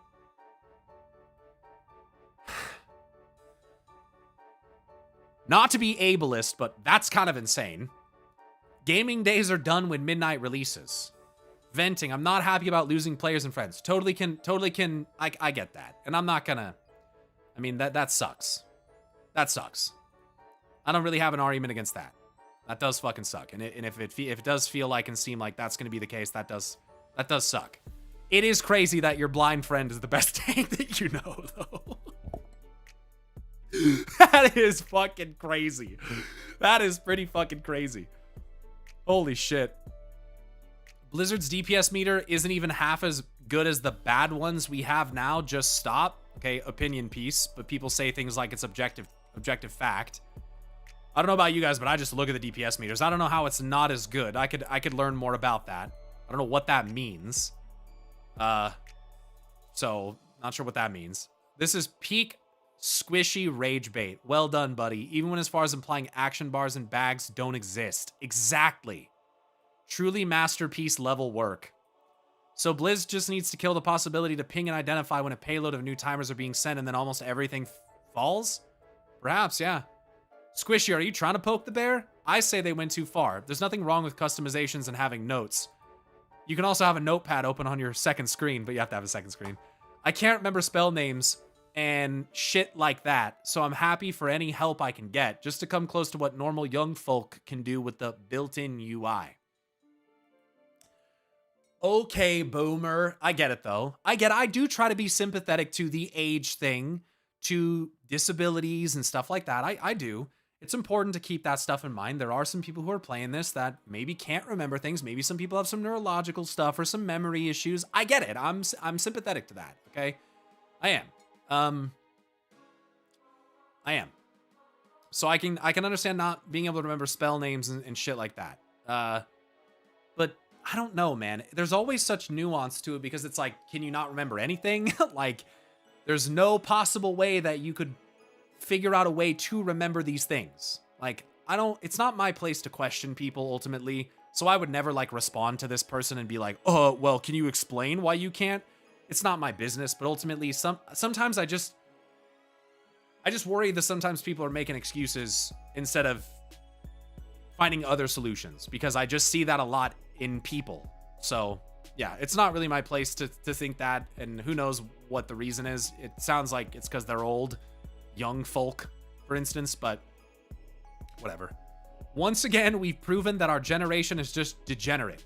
They pull a bit back, we do the same shit all over again. At this point, just ban all the add-ons if people need to use things for advantages. Give someone a helping hand and they will tear your whole arm off. Blizzard kills add-ons. Blizzard has months of beta to develop in-game tools. Blizzard literally don't touch any of the in-game tools the entire time. This person's name is Nihilism. This isn't true though, is it? Blizzard literally don't touch any of the in-game tools the entire time? Is that true?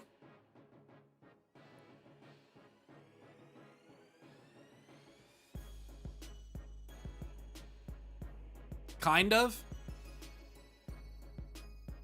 I think they knew a bit in that they weren't going to be able to replicate everything. They have a Discord with add-on devs. Sure. I know.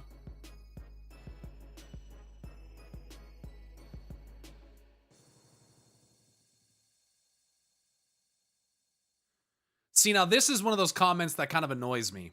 Ah, yes, classic Wowhead. Another post with no value. Add-ons are available for everyone, and there is no massive advantage when you use them. This is objectively wrong. That's objectively not fucking true. Like, this is someone who's delusional about how useful add-ons are. There is a massive advantage when you use them. Even if it's personal resource management and cooldown tracking, or if it's in-fight assignments, they are advantageous. And this, oh man.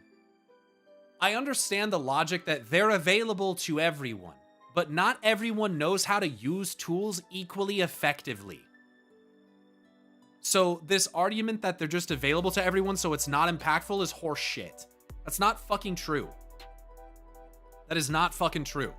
And lastly, while yes, you can get cutting edge and high RIO even with controller and proper play, totally fucking based part of this comment, this is not fucking true. It is a fucking advantage. And ultimately, it's not that people don't have access to use them. This is ignoring the problem. It's that they shouldn't need to be used. There should not be any advantage, and there is, in the first place. And when you have a culture, I know some people hate that fucking word, when you have a culture built around the expectation that you will use them, it becomes fucking toxic. That's the problem.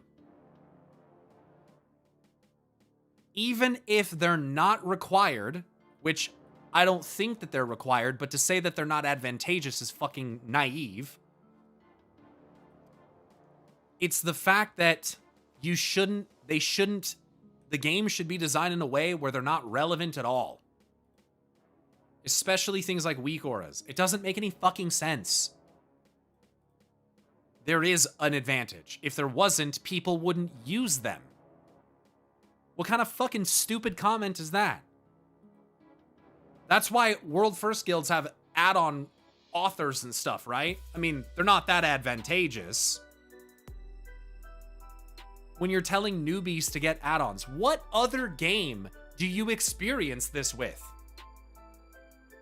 Besides maybe like old school RuneScape, which has basically fully adopted the idea of plugins, which do make the game easier. But ultimately, what other fucking game? Like Minecraft? Oh, yes, Minecraft. You need to learn to use kappa or fucking /s or something for messages like that. Yeah, exactly. You know, fucking, this is not normal. It's one of the things that pissed me the fuck off when I was playing with my friends.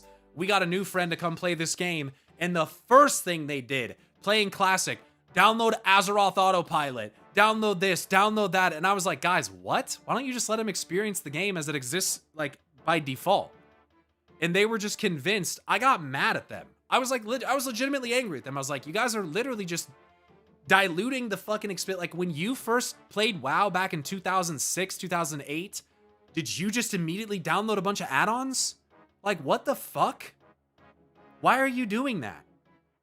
Let him just play the fucking game.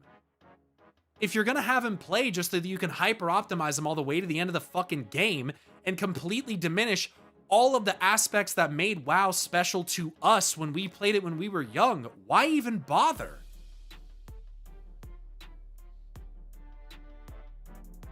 Why even bother? You might as well just not fucking play.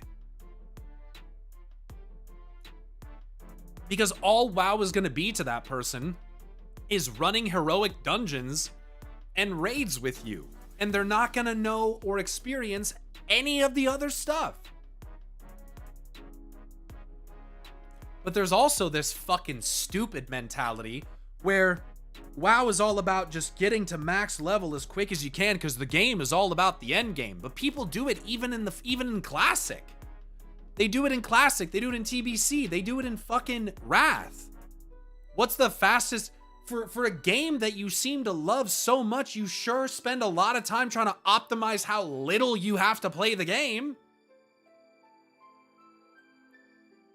The fuck? It obviously can't be that fucking good. You're just telling him to fucking rush through all of it. He doesn't even know who the Lich King is.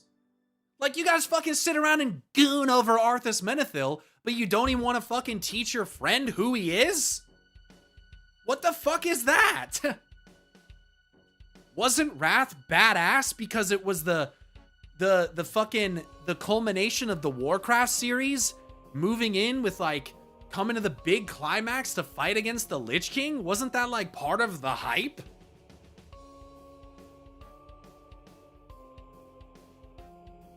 Wasn't that like part of why it was so epic?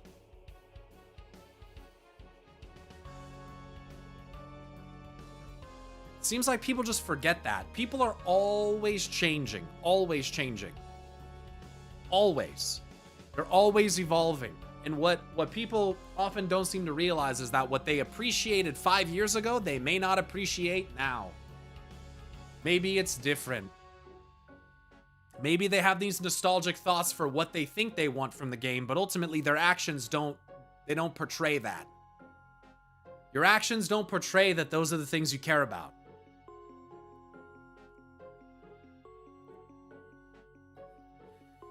What's up, Ornum Scar? What did you miss? Oh, just a bunch of ranting about add-ons, that's all. There's people that have their friends boost characters. It kills me inside. What a waste of fucking money. And like, what a way to rob yourself of the experience of exploring an MMO. Like, imagine literally any fucking MMO. I cannot, like, I know people play for different reasons, but you get all these people that have this deep nostalgia for what the game used to be. But then their current actions don't portray that that's how they feel. Right? So it's like, imagine getting into RuneScape and immediately having someone that just tells you everything to do, the most optimal way to do everything. Some of my most amazing memories of RuneScape is wandering around Lumbridge, killing cows, killing goblins, wandering into the Dark Wizards and dying, going over into Al-Kharid and mining in the Al-Kharid mine and getting attacked by scorpions and training my mage there. I remember unlocking a rune plate body for the first time. I remember the first time I got adamant armor, mithril even. I remember exploring Varrock and being like, whoa, this city's big. This is awesome. And going over to Edgeville and watching people PK on the other side of the wilderness ditch. I remember going to Falador and participating in the fucking in drop parties there at the party room or whatever, Falador party room, and seeing the white knights and thinking, whoa, those are really cool. And like, I just can't imagine having all of that fucking diluted because I join a game and someone immediately is telling me how to optimize all the fucking fun and exploration out of the goddamn game. I just can't fucking fathom that. And you know what? If that's the way that the person wants to play, so be it. You're well within your rights, do whatever the fuck you want. But when you have your trusted friends trying to convince you that that's the way it should be played, that's another level that's frustrating as fuck. Instead of letting someone come to the conclusion about how optimized they want to get at a certain point, you start off by giving them the impression that that's how it's supposed to be played. And I think that this is a fucking huge cultural problem with WoW. Not even experiencing a game. Eventually, won't they experience WoW as it is? I don't know what that means. Recruiting a friend to WoW is a long journey. My friend didn't do endgame content with me until a year later. I was his mentor until that point and just let him wander around. He still plays. I mean, you responded lol, but I literally don't know what you mean. What do you mean? Eventually, won't they experience WoW as it is? What does that mean? What is as it is? Who is they? I don't know. I need more fucking nouns in adjectives in your fucking sentence. I don't know what you're saying. I'm doing all this right now in OSRS. I just got to the game and this is how I feel. Nothing but wonder. Today, it's changed a lot. I need you to form complete sentences. I believe that WoW should have a leveling path for new players that has them go through the plots of all the previous X-Packs so they can have a decent understanding of how the story developed, and then they can use Chromie time to go back and experience X-Packs in further detail. I think that's a good idea too, but there's nothing like that right now. But I ignored a lot of people on the internet telling me to use 56 plugins off of the bat. I scream every time someone recommends to another person to skip cutscenes in games. That's gross. It's always rough playing a game with friends who have played it 1,000 times for any game. Indeed. Because they just want you to get to where they're at so you can experience that together. And I get it. I get it. And if that's what you want too, and you don't care about all the other stuff, then fine. Fine. I'm not going to fucking try to control that. Do whatever you want. That's fine. But it does come off a little bit selfish if you're just kind of telling someone that's the way the game is played.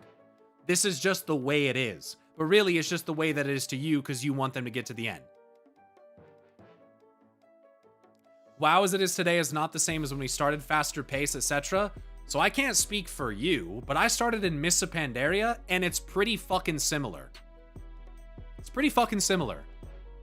Leveling has gotten faster, sure, but there's also 10 fucking expansions. So yeah, it's changed, and there are flaws in it. That's not what I'm talking about. I'm talking about just the idea of making a character, going into the world, and just experiencing it. Not getting to level 15 and then rushing dungeons to max level because that's what's the most optimal. That's not the same fucking thing. It's not the same thing. And if, again, there's a difference between you coming to the conclusion that that's the way you want to play and someone else telling you that that's how you're supposed to play. Those are different things.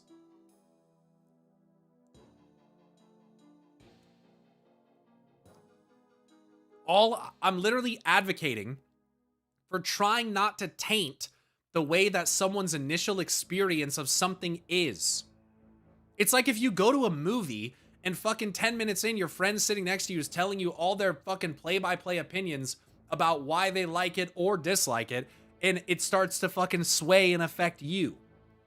Just experience it your damn self.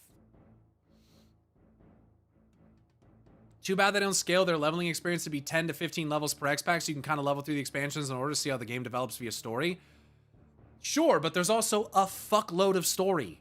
We're talking 11 expansions. It's a lot of game, guys.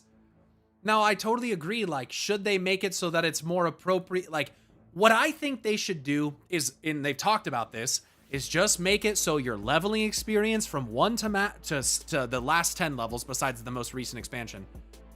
See, this is a problem anyway. See, this is why it won't work, you guys. There is really only one or two solutions to this.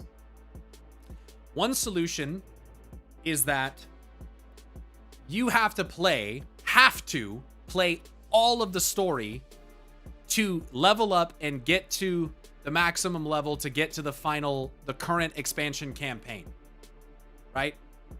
That forces you through all the story. You don't get to the War Within going, what sword? Unironically, what sword? Day of Darkness, what the fuck does that mean? What the fuck is an Arcadis? What the fuck is that, right? But you understand that there's a detriment there. You're forcing players, at least on their first character, to go through a ton of content. This is a problem that Final Fantasy XIV has, where unfortunately, people are the end game is gatekept behind 600 hours of main story questline. A lot of players don't make it through that. A lot of them give up before they get there. So when you're asking someone to invest that much fucking time, there's gonna be people that are gonna be like, no, I can't do that. I'm not gonna do that. You can also go, okay, well, one whole expansion is the leveling process from level 1 all the way to the last 10 levels, right? So then you play the newest expansion getting the last 10 levels, but what's the problem then? You level up in vanilla, you're not gonna see all the zones, but even if you did, you have this gigantic 30-year time gap to the next story, and you don't know what's going on there. So to get the whole story and not have disjointed narrative, you have to play all of the expansions without consuming the most recent content in a row with different characters for each one to get to the end game to finally understand what started in vanilla and where we are now. See how that's such a fucking gigantic, terrible design? Like, you can't, it's just, that's not gonna work. That's not gonna work either. Or you can make leveling pretty fast, and you can make it so that you get to max level in a pretty timely manner. But then you're going to have people complain, well, it's not the same as it used to be. Yeah, no shit. There's 11 fucking expansions to fucking play through. If it was how it used to be, you'd never get to the fucking end game. So pick your fucking poison. What do you want? Do you want a limited fucking thing where you play one expansion and you have this huge knowledge gap for all the rest? Do you want to have it so you play through all the story of the expansions and you get to the end so that you can finally know what the fuck is going on? Do you want to have it be fast so that you don't have to worry about playing through the story of those and you can explore as you desire and learn what you want to learn when you want to learn it? Because that gives ultimate player flexibility ultimately. And also, considering that there's 14 classes in this game, it does take a long time if you want to have everything at max level. Imagine fucking leveling as slow as it used to be to level 14 fucking characters. I'd rather commit Sudoku. Fuck that. That sounds terrible. No thanks. So you have to pick your fucking poison. Ultimately, there is an ideal solution, in my opinion, And that is kind of what someone said earlier. Someone actually just said this that got me on this topic. The idea of having a more concise and what's the word when you cut something down? Not optimized. Doesn't really matter. You understand the point of what I'm trying to say. Truncated, streamlined, all good words. Trimmed, good, great words. Great words. They're great words. That's a great word. I love that word. Truncated. It's a great word. Anyway, having like a truncated one where you're getting the main point of the expansion for each one, and that is the entire leveling experience. I think that's a good way of handling it, but I think that a new problem arises then where so much of the happenings of the world and the cultures and places outside of that are not involved. So frankly, in order to accomplish that, Blizzard has to actively go back and build 2 complete main story quest lines that go from vanilla all the way to the current expansions where we share a storyline. That's what they have to do. Because you have to build one for Alliance and you have to build one for Horde. So they would have to go back and retroactively design a cohesive story questline that goes through the entire fucking game with the perspectives of the Horde and the Alliance and the quest lines that apply to those situations in consideration and used. To be honest with you, I think they should. I think that is the best option. They do need a streamlined main story that you can follow from level 1 all the way to max level. Do you think Blizzard's attempt to a solution with Lore Master Cho is valid? No, because it doesn't address the problem at hand. Lore Walker Cho is a very specific set of events, right? You can learn about the Lich King, great. You can learn about the Ethereals, great. You can learn about Xalatath, great. That's not solving the problem. That's not explaining to you the cohesive narrative from expansion to expansion. That's not solving that problem. There is also another layer to this issue. There are, unfortunately, sometimes very key events like, I don't know, war crimes that are put into books. And so even if you had a cohesive storyline that went all the way from vanilla to midnight, it wouldn't matter because there are key moments in the history of the game that are just not portrayed in the game. So how did Garrosh get freed? Wait, he went to alternate Draenor? There's gonna be gaps. So ultimately going back and just using what they have and tying it together is not enough. They have to add stuff. And I'm gonna be honest with you, I don't think Blizzard's gonna do that. Do I wish that they would? And do I think that would solve the problem? Yes. But do I think they're going to? No. No. I don't think so. I don't think so. They'd rather just continue rehashing the old expansions and selling them to people as nostalgia bait for the next fucking 20 years or whatever they're gonna do.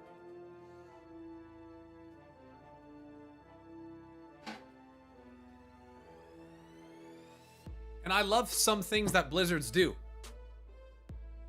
That's like 2 expansions worth of work that they will not put effort into. I mean, I don't know about 2 expansions worth of work, maybe, but ultimately you have the framework for what's there.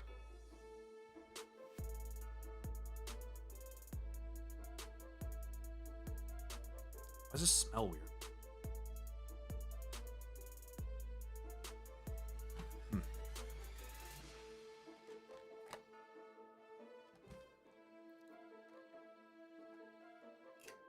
You say that they won't, but they keep doing the classic shit. That's because it sells.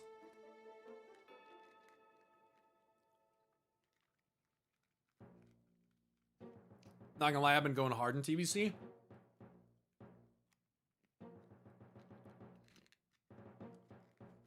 I just don't get it.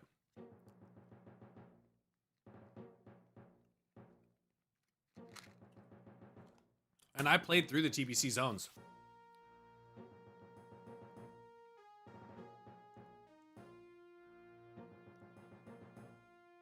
I think it's definitely a good idea, but it'd be a hard sell to get the time and money to make it. I agree. It's something that should have already been happening.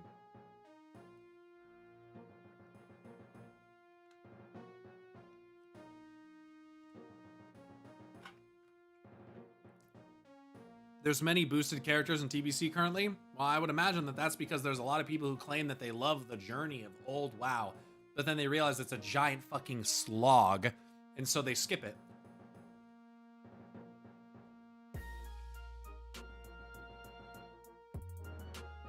They're like, actually, maybe not.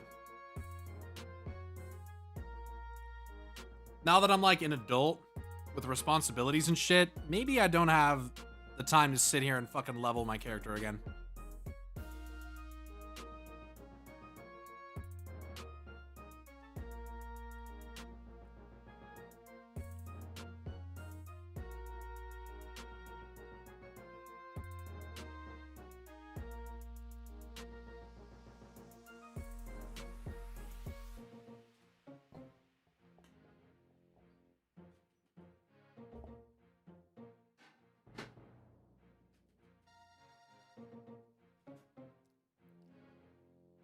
I've witnessed classic enjoyers talk about re-rolling, and buying a boost is the re-roll.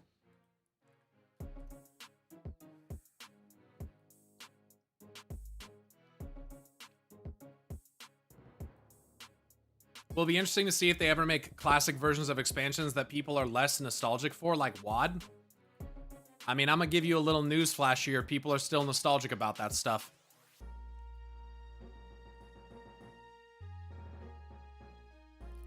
I enjoyed WoD, don't get me wrong, but a lot of people still have bad feelings about it. A lot of people is not a quantifiable number.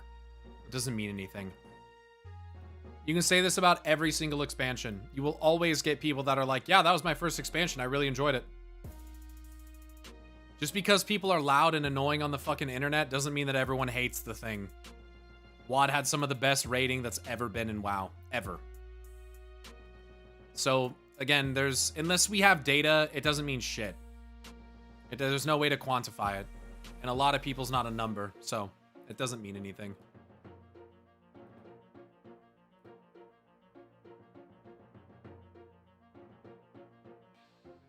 It had a great leveling experience. And yeah, it was very similar to Mop's Talons. Oh.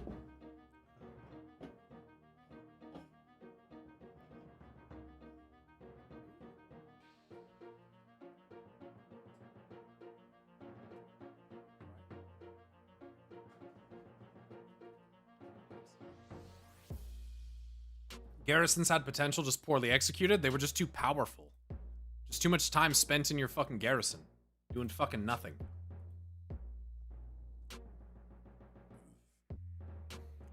The WoD zones were very good. I remember people saying WoW was dead when TBC was launching. Yeah, WoW's been dead or dying for 25 years. Did you guys know that? Actually, 20 years. Yeah, WoW's been dead or dying for 20 years.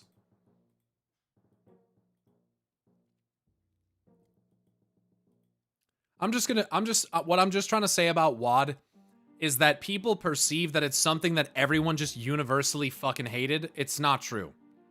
It's just not true. One of the like dissonant things that the internet allows for is misconceptions about how widely hated and loved certain things actually are. So because a group of people decides to say that they don't like something enough, people will develop the perception that that is a widely accepted belief, a widely held belief. Doesn't mean that it is. Doesn't mean that it isn't, but it doesn't mean that it is. WoD had barely any content.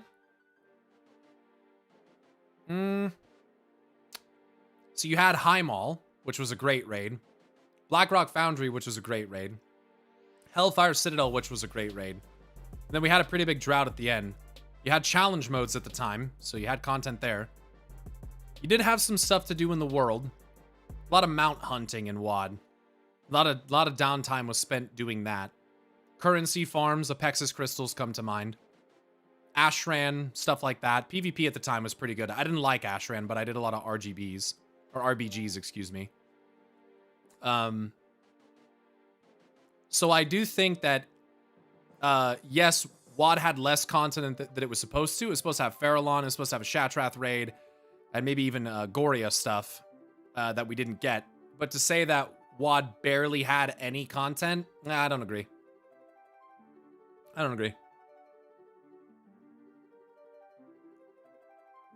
Other locations for garrisons were cut. Perhaps we were supposed to have Bladespire Citadel and Karabor as faction hubs. That didn't happen either.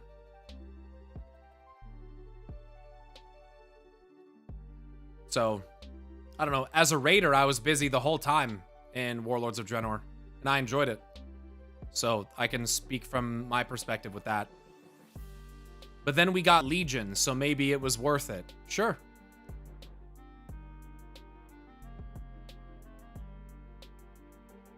Farallon too, right? The zone that became Netherstorm? I said Farallon, yep. The zone that became Netherstorm.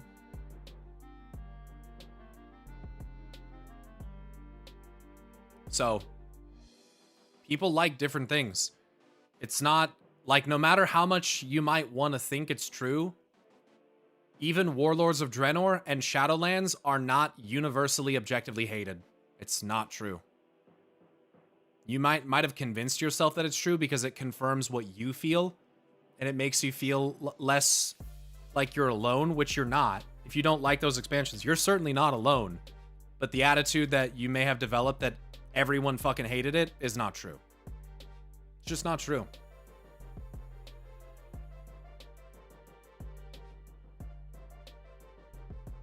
So, Legion is still my favorite expansion, but Remix was disappointing. Remix was just grindy. I didn't like Remix, but I did it.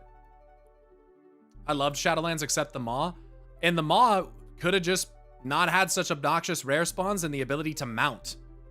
And eventually the ability to fly would have been fucking nice. The Maw was just literally designed in a way that punished players and made it not fun to play. Period. Won't dispute that even a little bit. Fucking hated that. Hated that. Torghast being a thing that you had to do to get legendaries. Cringe. Dog shit. Did not like that. Shadowlands after Nathria was a huge L to me. Zones were kind of cool, but okay. Yeah, Sanctum of Domination I think is a pretty sick raid, especially thematically. I did enjoy where the story went. I liked Zareth Mortis. I think Zareth Mortis is one of the best games they've ever fucking designed. Ever. Ever. I thought Sepulchre, the first one, was really good too. 6.0 was great, 6.1 was trash, and 6.2 was okay. Compared to Mappa, it was a massive step down. Maybe in certain ways. But see, you're not speaking with nuance. You're not identifying what was worse and what wasn't. It's very annoying. You just try to paint the entire expansion with one brushstroke, and it's inaccurate. Because raiding in WoD was fucking fantastic. Zone design was fantastic. Music was great. Cutscene was fucking sick. Some of the in-game cutscenes were fucking sick. You can't just make the whole thing out to be like it's one note. It isn't. You have to be able to identify and criticize unique parts of the thing, otherwise you're not really saying anything.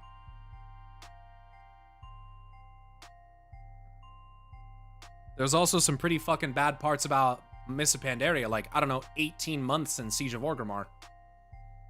That was pretty fucking terrible. Didn't fucking like that. But other than that, Mop was pretty damn good.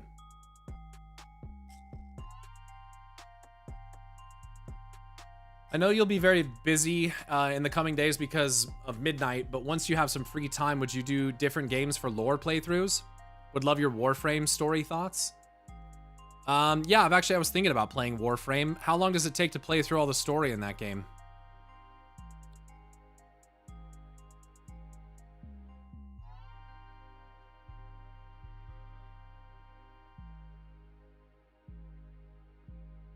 I wish WoD gave us more of whatever the devs had cooking back then, because besides garrisons, they were really cooking. This is what I say about Warlords of Draenor. The content that we did get in my opinion, was pretty fucking baller. The letdown with Warlords of Draenor was missteps with garrisons and the content that we were supposed to get but didn't. What we did get was pretty fucking good.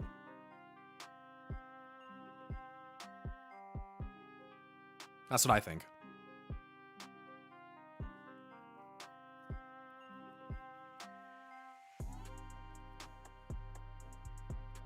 Warframe's core story quests are like 100 hours. Oof. So when you do side stuff, you're getting up there in hours. Maybe. It would also depend if I enjoyed the gameplay of Warframe. Was the work that was meant for cut content going towards Legion at the time? I believe that is what they said to us. That effectively towards the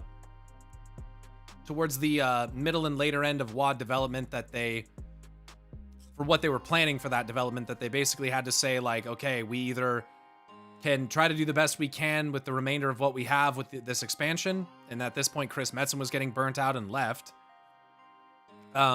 or we can kind of wrap this up with what we have available to us, and we can put everything that we have into Legion. And Legion was a pretty fucking gigantic step up from Warlords of Draenor in pretty much every single way.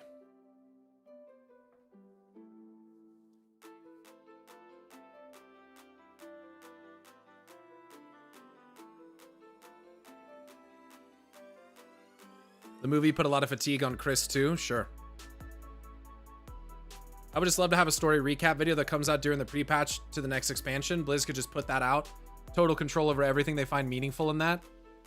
I mean, they should be doing that anyway. When you fucking log into an expansion for the first time, and they kind of did this to a degree with The War Within, you should be getting a cutscene that shows you some of the more important recent events.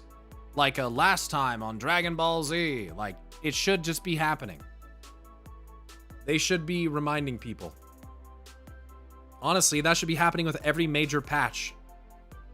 A reminder of what happened last time.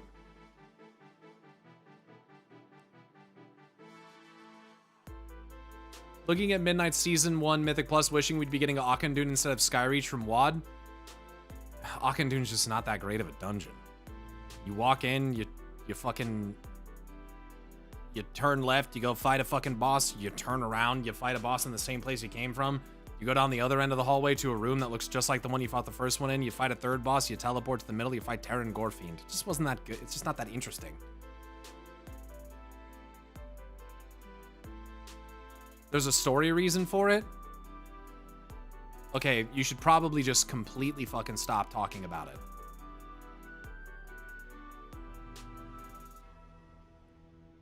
If you're talking about them, what do you mean by that? There's a story reason for it? You mean them picking Skyreach? What are you saying?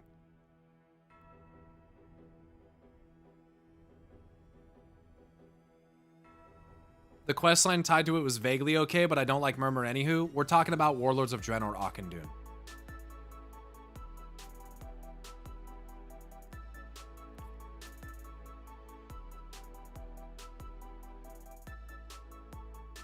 I don't mean spoilery. I'm assuming Skyreach is a reminder for something that might come up, would make sense to me. So that's very different from what you said. That is a lot different than what you said a second ago.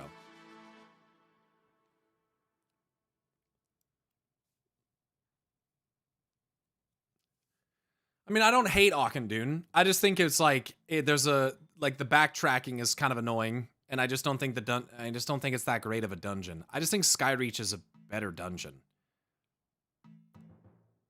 I feel like Skyreach is way more iconic in terms of visuals and like the mobs and the bosses. You cannot outrun the wind. Like, I think the bosses are better. You have the little the wind gauntlet that you have to run through. Remember that? You got Rukmar and stuff after. Yeah, I don't know. I think that's a good dungeon.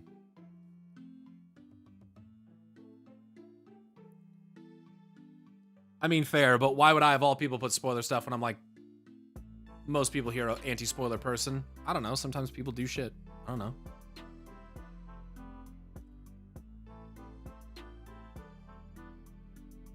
BG3 playthrough? Forgotten Realms has interesting lore? Yeah, guys, playthroughs take a long fucking time. I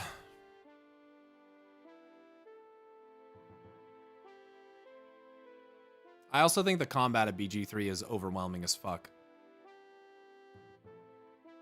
Season 1 of Midnight should have been all light-themed dungeons? Why? That's terribly one note, don't you think? Why not a mixture of light and void dungeons? Seat of the Triumvirate, Shadowmoon Burial Grounds, Skyreach, Auchindoun. At this point, I'm just naming Warlords of Draenor.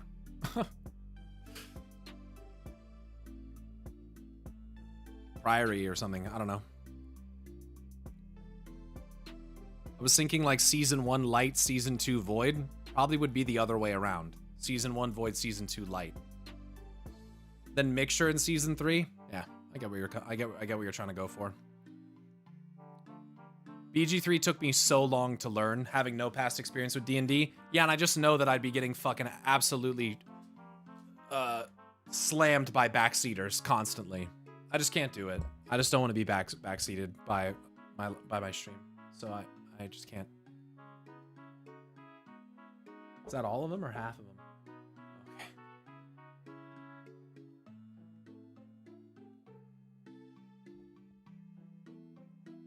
What's up, Yamagaro? Yamagaro?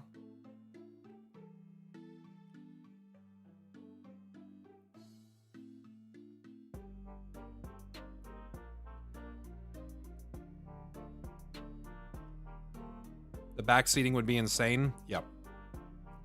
I know.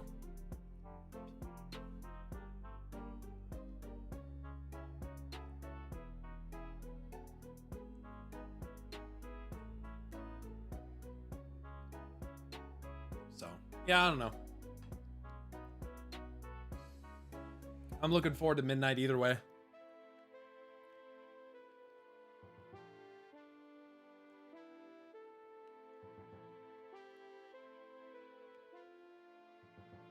Pre-patch in 3 days. Too bad I work for 2 of them.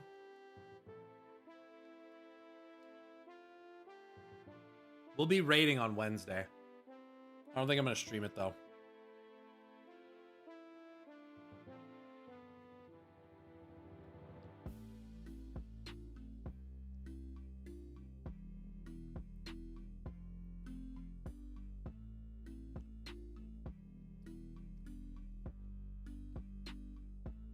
Frost Mage is going to be a lot different on Tuesday. Yeah, I'm not playing Frost Mage.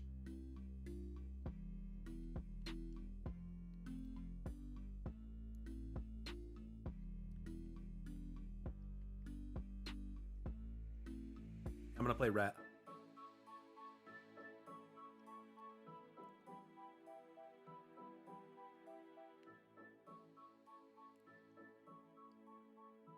Yep. We don't have any other Ret Paladins, and it's easy as fuck to play. And it makes it easier for me to raid lead.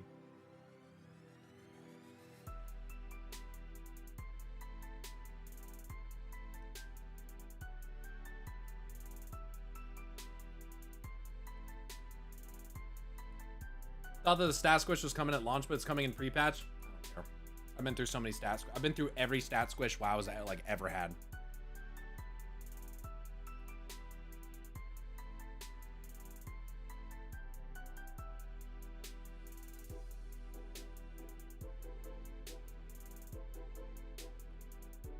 If you did play BG3, I'd want you to enjoy. Because watching you enjoy something is the enjoyment for me as a viewer. I feel like, I mean, I assume that's how most of you feel. If I'm playing something and not enjoying it, I can't imagine it's that fun to watch.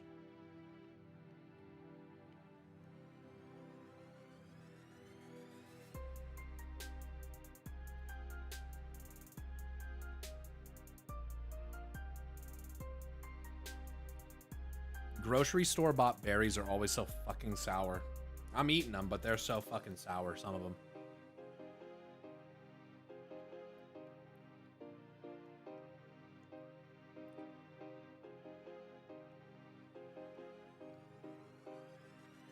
Raspberries and blackberries, yeah. But they have to pick them early, so they're all fucking sour.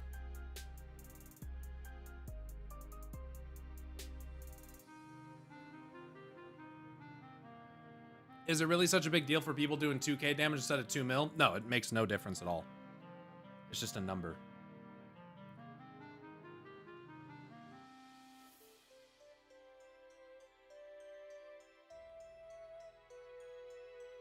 Combat backseating, level up backseating, dialogue backseating.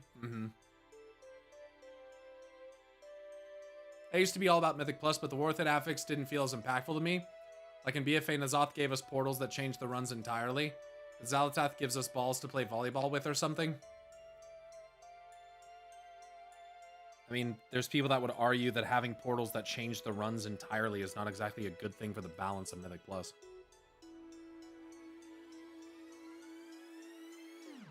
Especially for tanks who have to change what they're pulling as a result.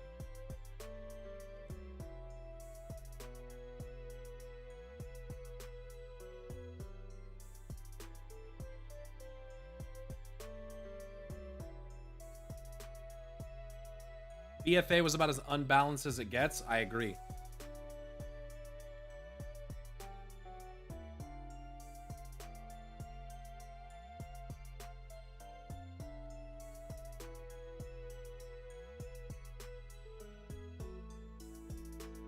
Especially at the end, yeah, with corruptions and shit. I hated that. Last patch of BFA was fun as hell, though.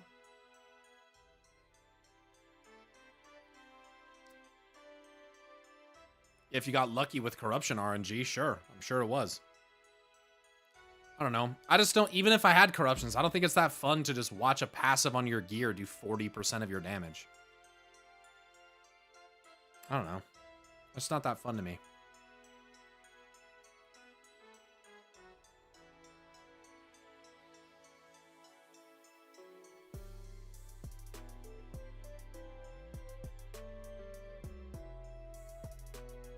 Borrowed power is and always will be lame. Something to think about. Would it be feasible or maybe fun for most if they took the heroic world mode from Remix into the main game? Sure. I'd play it. Maybe give you like a cool transmog set for doing it or something. Happy Saturday, Yo, good sir. Lock Rocker, thanks for subbing for 94 start. months. Hope your new hope that your year is off to a wonderful start. Thank you. I hope the same for you. Thanks, man. That's big. Thank you. Thank you.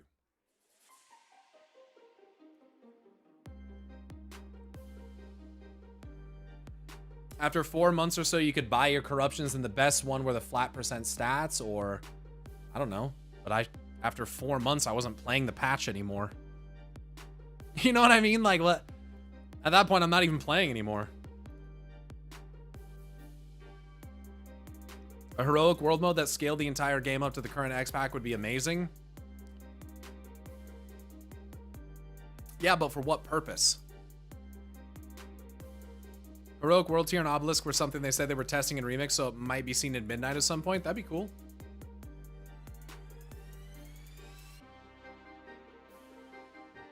Twilight Dev was BIS for most melee and tank classes. Yep. And then you had Infinite Stars was another one.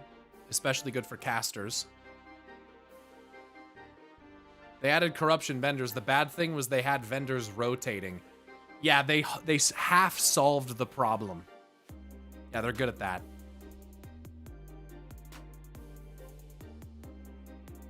Isn't the prey system heroic tier-like? Kind of, but it's also kind of its own closed thing as far as I understand. Maybe I had that wrong, though. Heroic world tier with increased gathering nodes and rare spawns would be awesome. That's a good idea. Yeah, that's a good idea.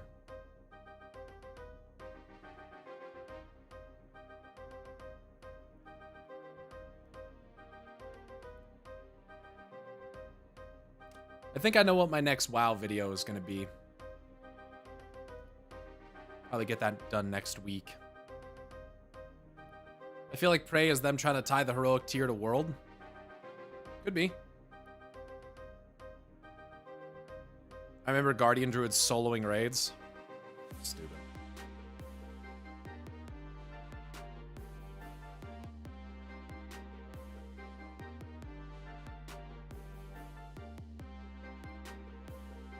What is it? I don't want to say it. I just wanted to mention that I think I figured out what I want it to be. I don't want it to say it because, frankly, I don't trust that there's not fucking rats from other channels and shit that are, as they have in the past, intent on conveniently coming out with videos with the same topics within a week of me putting one out. I just don't trust that, you know. I just try to keep it a little closer to my chest nowadays. I liken the praise system to having the Mossworn Assassins unlocked in the Maw for the Eye of the Jailer. That's annoying. I hated that shit.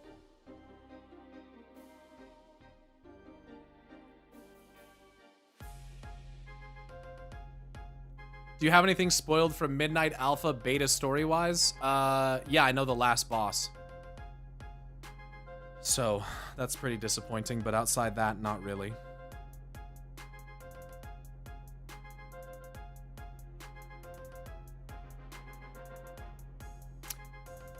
I'll say, as annoying as it is that I was told what the last boss is by some fucking cunt who came to the stream and their first message ever was just saying who it was, intentionally to spoil, because of my video, talking about how alpha and beta spoilers ruin the game for other people. I Streisanded affected myself for sure. People are just such pieces of fucking shit. As annoyed as I was, it is exciting. I'm excited for it. It's not particularly surprising, and well, kind of felt like we would go this direction. It's also kind of a callback, you know, to TBC. So, yeah. I'm avoiding Wowhead in most WoW YouTube videos because I want to go into Midnight as blind as possible. Yeah, I'm doing the same thing. Unfortunately, I'm sort of a public figure, if you will, in the WoW space, so when I put out an opinion piece basically asking Blizzard to stop spoiling the fucking story months before it comes out, you get these absolutely miserable fucking dickheads who come to the stream with the explicit intention of telling you spoilers. Because there are people in this world that literally just want to make other people's lives worse. Because that's how they make themselves feel better. So.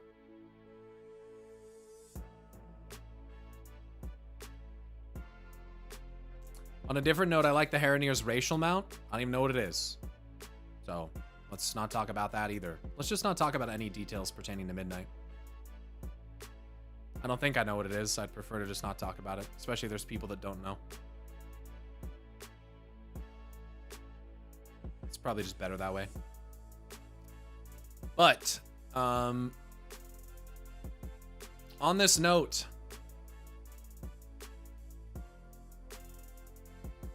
No, you're good. You gonna try Devourer at all? No. I'll see how strong it is. I don't really have any desire to play it. Not yet, you know it. Not for a few more days.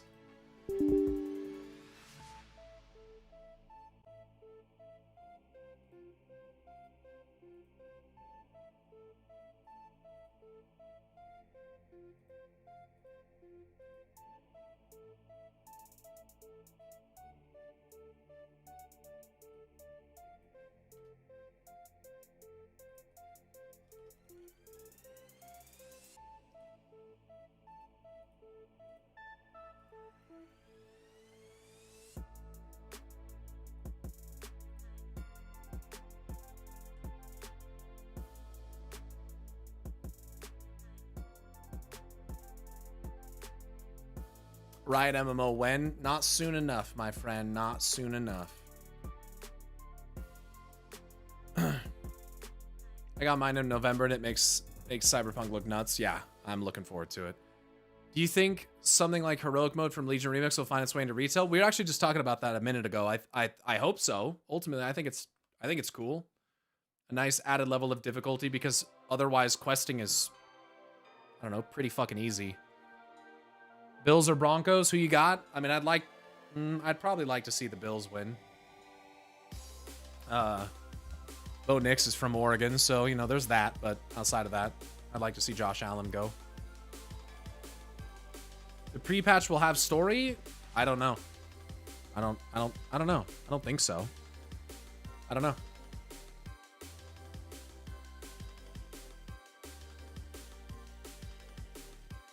Hope it doesn't take too long to unlock. What doesn't? Oh, Haranier? I don't know the unlock conditions of it.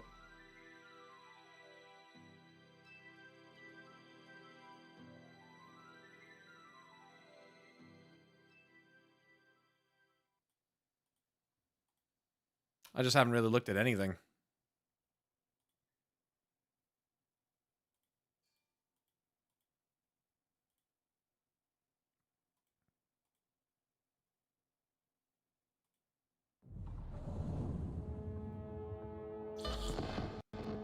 I just hope they don't do multiple tiers. If people would like it, just keep it to normal and heroic. That is if they introduce it in the first place. Yeah, I don't see any reason why they need to do anything more difficult. Most likely will be similar to Earthen. I can't remember how we unlocked Earthen. Did you have to do the main story for that?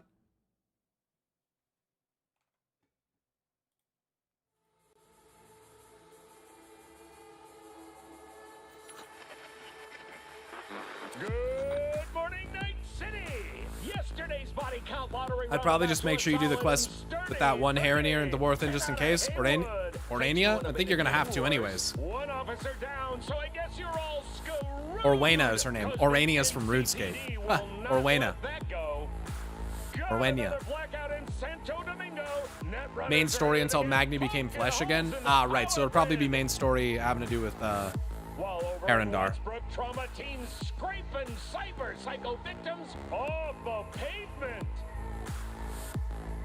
And in Pacifica, well, Pacifica is still Pacifica.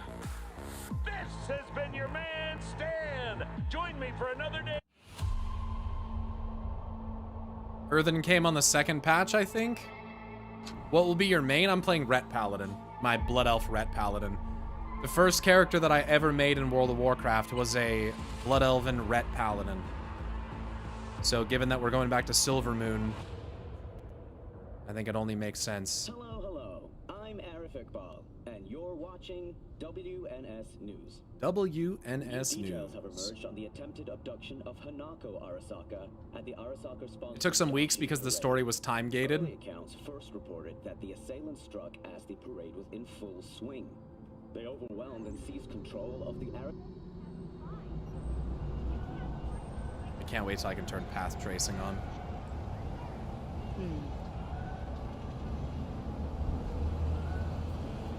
Oh, this is... Something is not right here. Please don't tell me, dude. I mean, I even restarted my computer. What? Why? God, dude, please don't fucking do this to me. What is going on?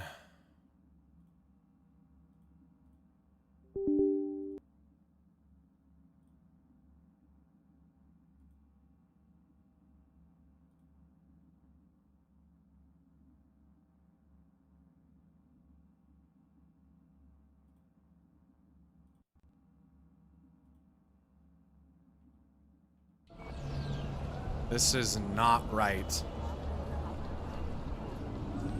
I'm getting 34 frames per second.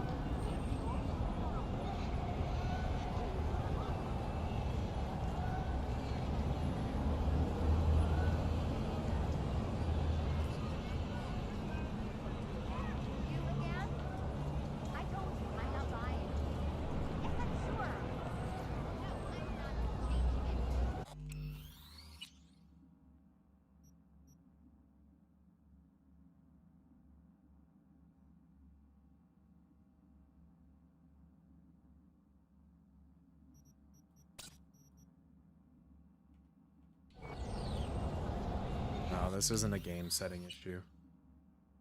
Did you have frame gen on before? No. It's not that.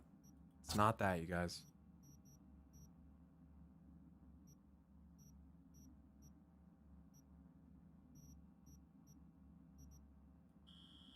I'm so tired of this.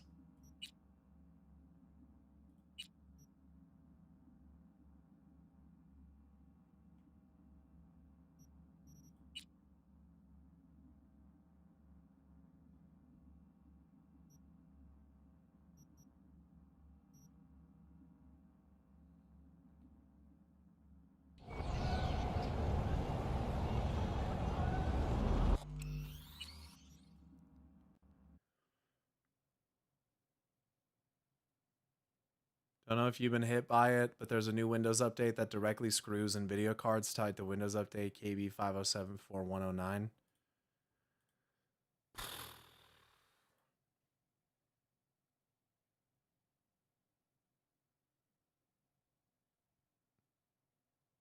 Yeah, I have it right here. Successfully installed on January 15th.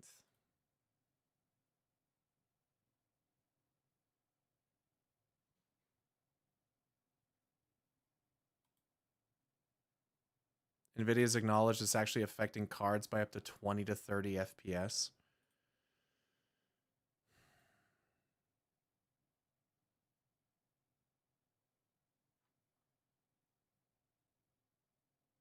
Can I get rid of it?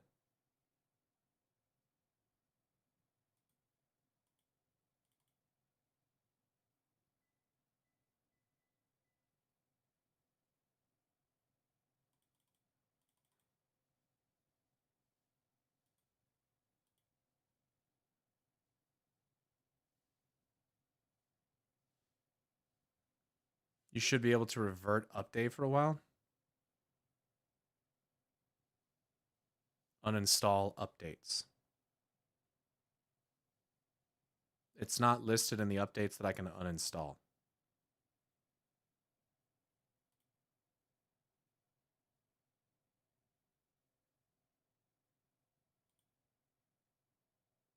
It's not listed there.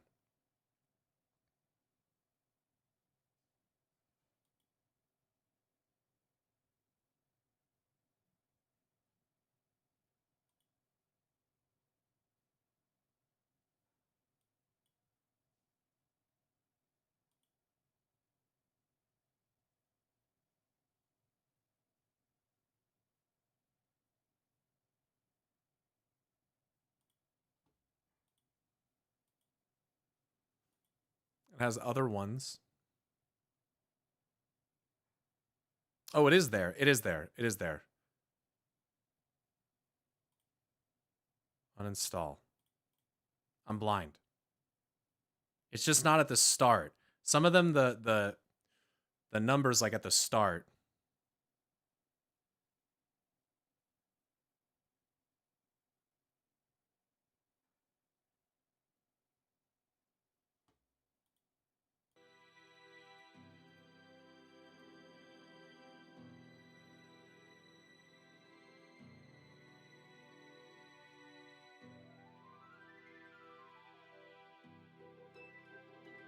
Yeah, I probably will have to restart. But there's a chance that that's what I just needed to do anyways, so...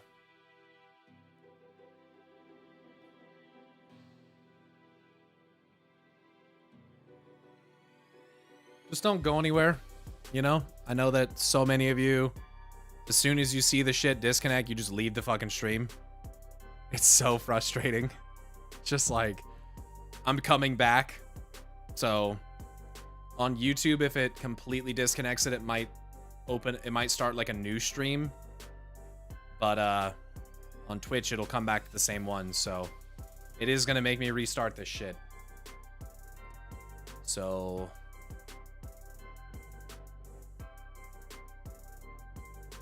I'll be back.